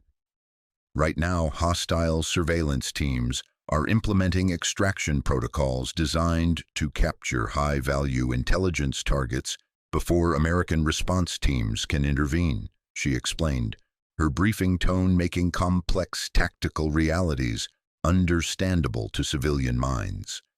"Their primary objective is acquiring students whose family connections provide access to classified information or strategic decision-making processes." Jessica felt her world shrinking to the confines of room 247 as she processed the understanding that her mother's position in defense contracting had made her a specific target for foreign intelligence operations that she had never imagined could touch her comfortable suburban existence. "How do we get out of this?" Marcus asked, his athletic training allowing him to focus on practical solutions despite the overwhelming nature of their situation. Sarah's tactical display showed response patterns that spoke of coordination between multiple federal agencies, implementing emergency protocols designed for exactly this type of scenario. "Extraction teams are already moving toward this location," she said, her professional assessment providing the only reassurance available in their deteriorating situation. "But we need to hold this position for approximately 6 minutes while they establish tactical superiority around the building's perimeter." Around the room, students found themselves confronting realities that existed far beyond their previous experience. The privileged world of Ridgewood High had become the center of an international intelligence conflict, and their survival depended on following instructions from someone they had spent the morning systematically humiliating. But it was Amy Chen who voiced the question that everyone was thinking but no one wanted to ask. "Ma'am," she said quietly, "given how we treated you this morning, why are you protecting us?" Sarah's response came with the measured precision of someone whose military service was built on principles that transcended personal grievances or individual treatment. "Because that's what service means," she said simply, her voice carrying the authority of someone whose professional existence was dedicated to protecting others, regardless of whether they deserved that protection. "The oath I took wasn't conditional on how people treated me personally. It was a commitment to defend American citizens, even when those citizens demonstrate that they don't understand the value of what they're being protected from." The answer hit the room with the force of moral authority that made defensive responses impossible. And for the first time all morning, every student in room 247 understood exactly who Sarah Mitchell really was and what her presence in their lives actually meant. The tactical situation deteriorated rapidly as Sarah's monitoring equipment detected movement patterns around Ridgewood High's perimeter that spoke of coordinated surveillance teams implementing capture protocols. Her professional assessment indicated they had perhaps 4 minutes before hostile forces would be in position to execute whatever extraction plan they had developed during months of reconnaissance. "Listen carefully," Sarah said, her voice carrying command authority that belonged in combat briefings rather than educational settings. "The individuals approaching this building are not random criminals or domestic terrorists. They are professionally trained foreign intelligence operatives who have been planning this operation for weeks." She moved to the classroom's windows, using techniques that kept her invisible to external observation while conducting visual reconnaissance of the school's exterior. What she saw confirmed her worst tactical fears: vehicles positioned at strategic locations, personnel moving with military precision, and communication patterns that spoke of sophisticated operational planning. "Their objective isn't random violence or publicity," Sarah continued, her briefing designed to help civilian minds process threats they had no framework for understanding. "They want specific students alive and unharmed for long-term intelligence exploitation. But that also means they will use lethal force against anyone they perceive as a threat to mission success." Brandon felt his legs go weak as the implications of Sarah's assessment penetrated his consciousness.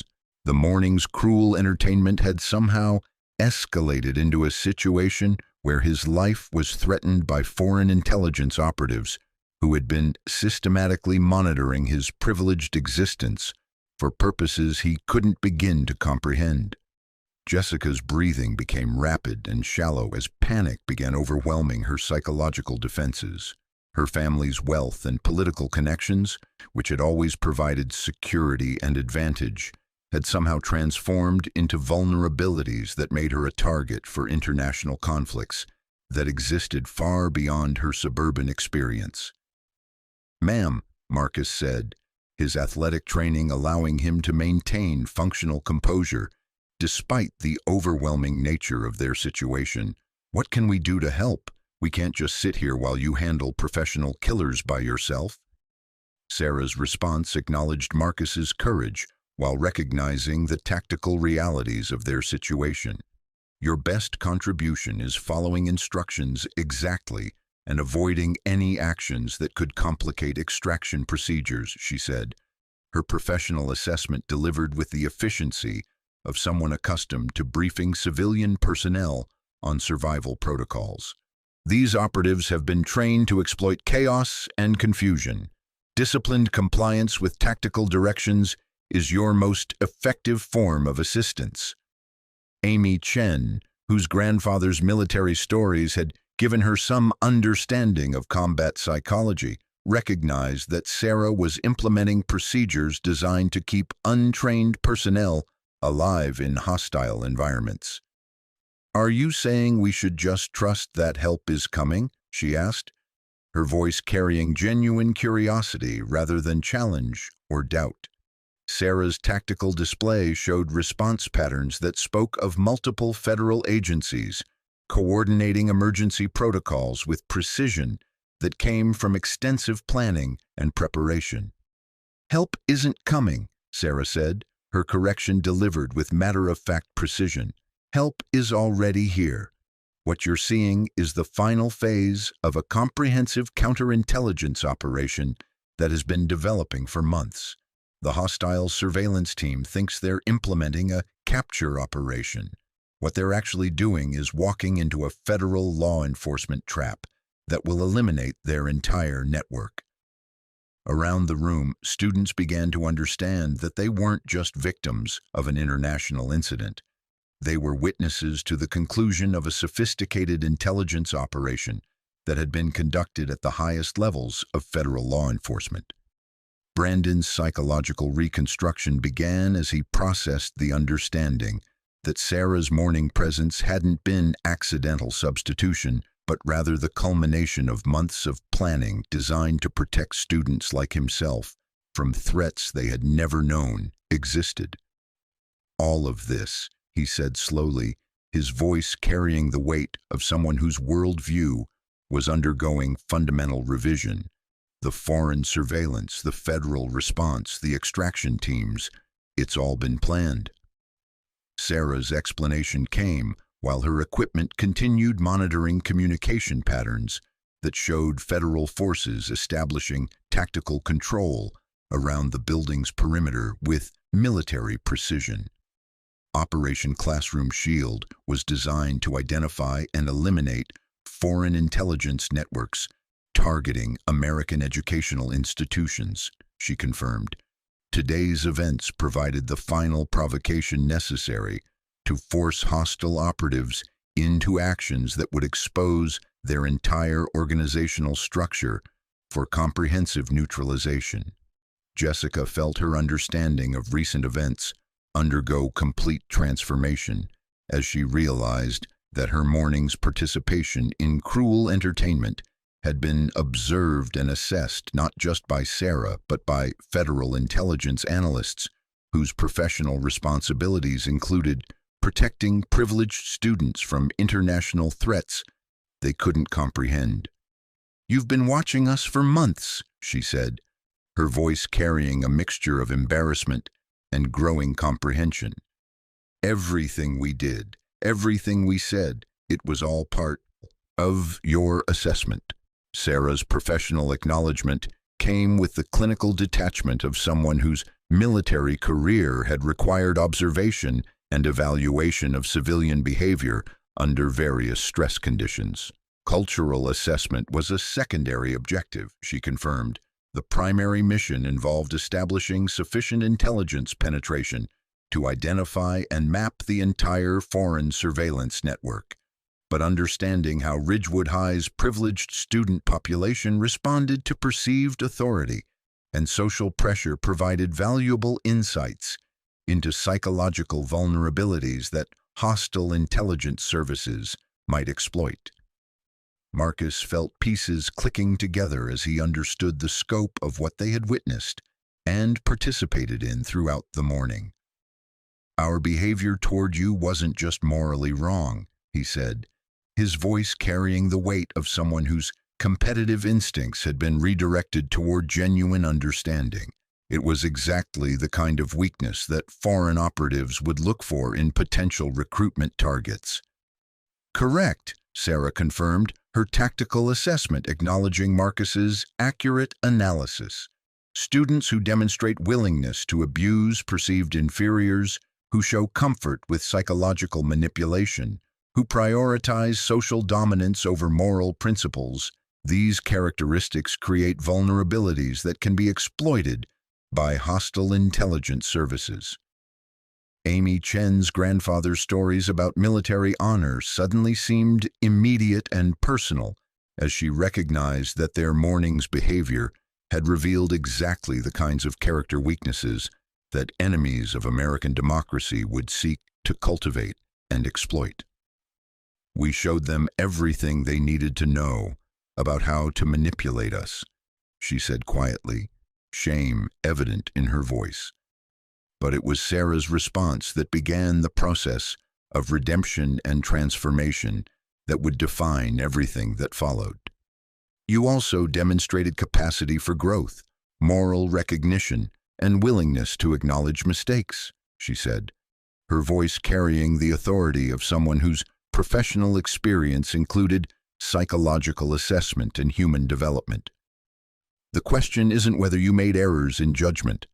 The question is what you choose to do with the understanding you've gained."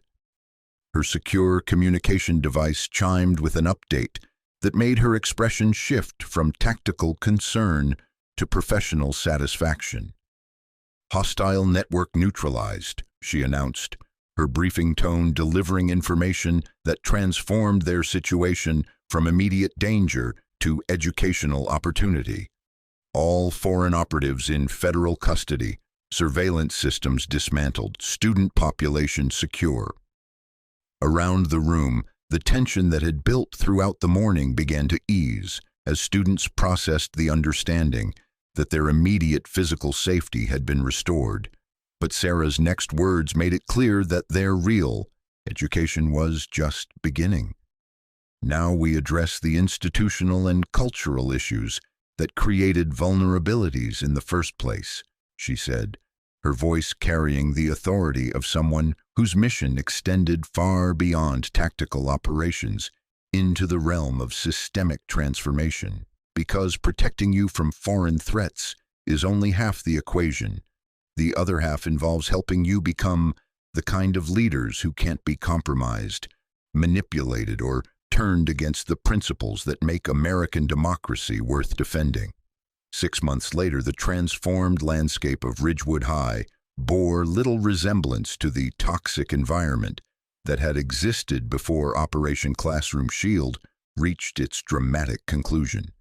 The marble corridors that had once echoed with the casual cruelty of privileged teenagers now hummed with a different kind of energy, one built on mutual respect, genuine academic engagement, and the understanding that true strength came from character rather than domination.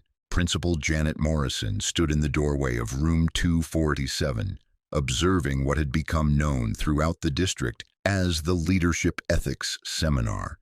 The classroom where Sarah Mitchell had once endured systematic humiliation was now the epicenter of a revolutionary approach to education that was being studied and replicated at institutions across the country. At the front of the room, Brandon Hartwell addressed a group of 30 students with the quiet authority of someone who had undergone profound personal transformation. Gone was the arrogant teenager who had once ruled through intimidation and psychological warfare. In his place stood a young man whose leadership style reflected genuine understanding of service, sacrifice, and moral courage.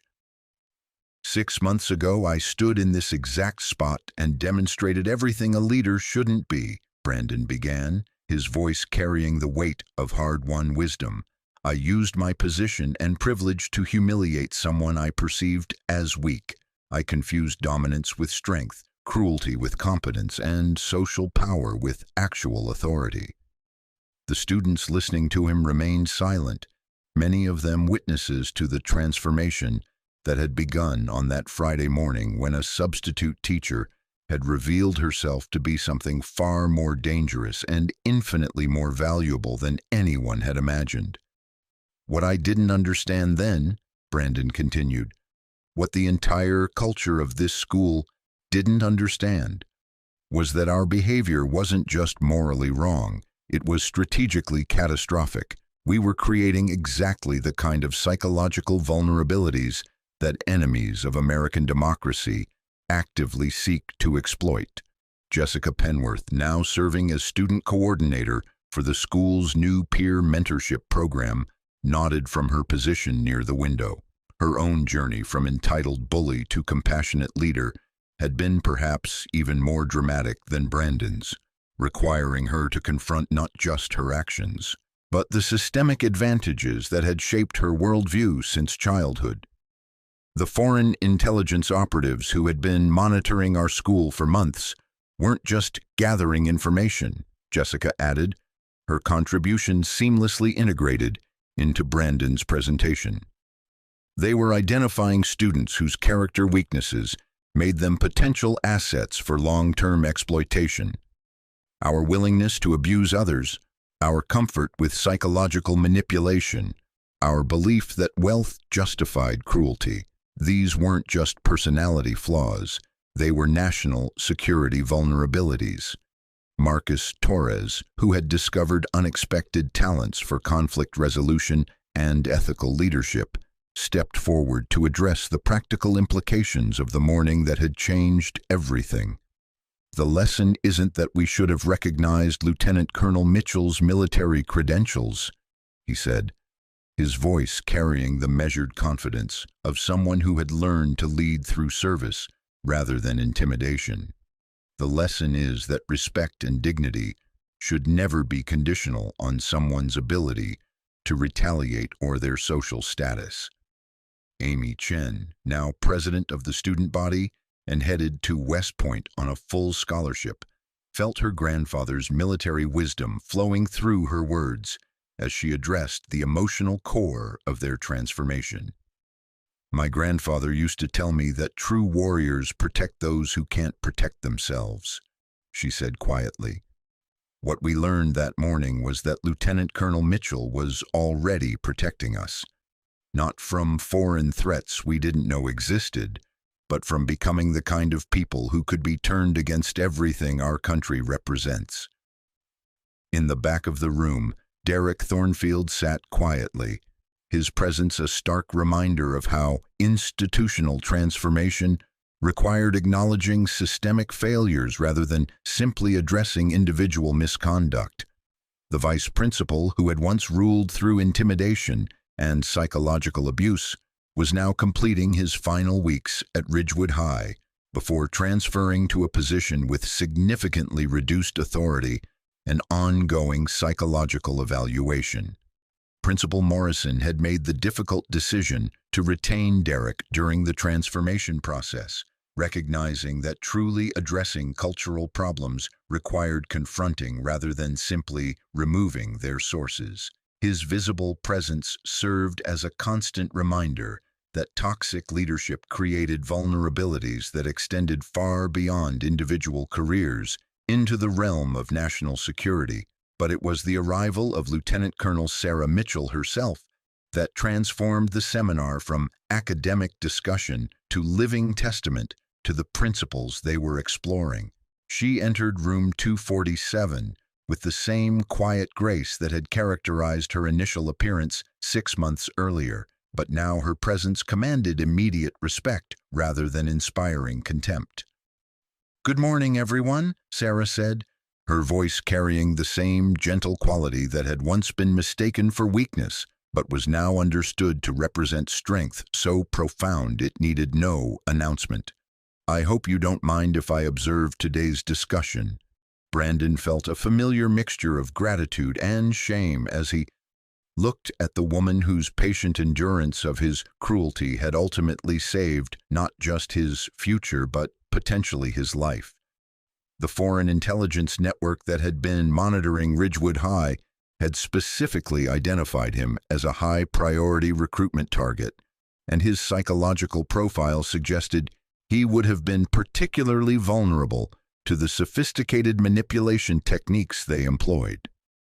"Ma'am," he said, his voice carrying genuine respect rather than the calculated deference he had once used to manipulate authority figures.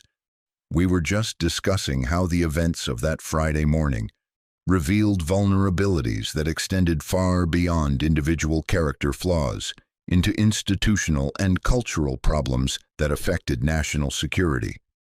Sarah's response acknowledged Brandon's growth, while redirecting attention to the broader implications of their shared experience.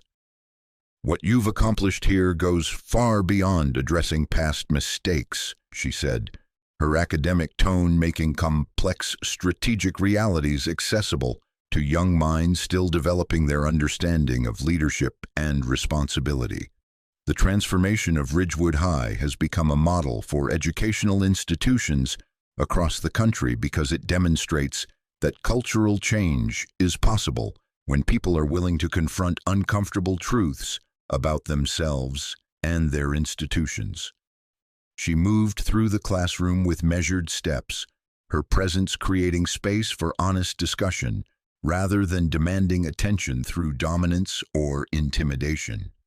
The foreign intelligence operation that targeted this school was neutralized not just through tactical law enforcement action, but through cultural transformation that eliminated the psychological vulnerabilities they were prepared to exploit, Sarah continued.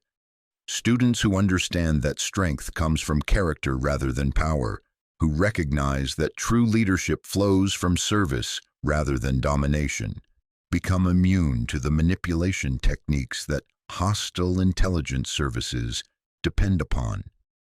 Amy Chen raised her hand with the respectful attention that had replaced the casual disregard that once characterized student-teacher interactions. at Ridgewood High. "Ma'am," she said, "the principles we've learned here about ethical leadership and moral courage, are these the same principles that guide military service at your level?" Sarah's response connected their classroom transformation to broader questions of national service and democratic values. "The oath I took as a military officer includes a commitment to support and defend the Constitution against all enemies, foreign and domestic," she said, her voice carrying the authority of someone whose professional existence was dedicated to principles larger than individual advancement. But that commitment isn't limited to people in uniform. Every American citizen who chooses to lead with integrity, who protects rather than exploits the vulnerable, who builds rather than destroys community trust, is serving the same fundamental principles that military service exists to protect. Around the room, students who had once viewed military service as either irrelevant to their privileged lives or as an option for people without better alternatives began to understand that the principles Sarah embodied represented the highest aspirations of American democratic culture. "The transformation you've accomplished here isn't just about becoming better students or more ethical individuals," Sarah concluded, her voice carrying the satisfaction of someone whose mission had achieved objectives that extended far beyond tactical success. "You've become the kind of leaders that American democracy needs, people who can't be bought, manipulated, or turned against the values that make freedom possible." As the seminar concluded and students began filing out of room 247, Brandon approached Sarah with the careful respect of someone seeking guidance rather than demanding attention. "Ma'am," he said quietly, "I know I can never undo the things I said and did that morning, but I wanted you to know that everything I've learned since then, everything I've become, started with watching how you responded to cruelty with dignity and strength." Sarah's response carried the wisdom of someone whose military service had taught her that redemption was always possible for those willing to embrace genuine change. "Brandon," she said, "the measure of character isn't whether we make mistakes. It's what we choose to do after we recognize those mistakes. The leader you've become, the principles you now embody, the students you're helping to develop, that's the most meaningful victory that could have emerged from that morning." As Sarah prepared to leave Ridgewood High for what might be the final time, she carried with her the satisfaction of knowing that Operation Classroom Shield had accomplished something far more significant than neutralizing a foreign intelligence threat. It had demonstrated that even the most toxic institutional cultures could be transformed when people were willing to confront truth, embrace accountability, and commit to becoming worthy of the freedoms they had inherited. The substitute teacher who had once endured systematic humiliation had become the catalyst for a revolution in educational leadership that would protect American democracy for generations to come. Up next, you've got two more standout stories right on your screen. If this one hit the mark, you won't want to pass these up. Just click and check them out.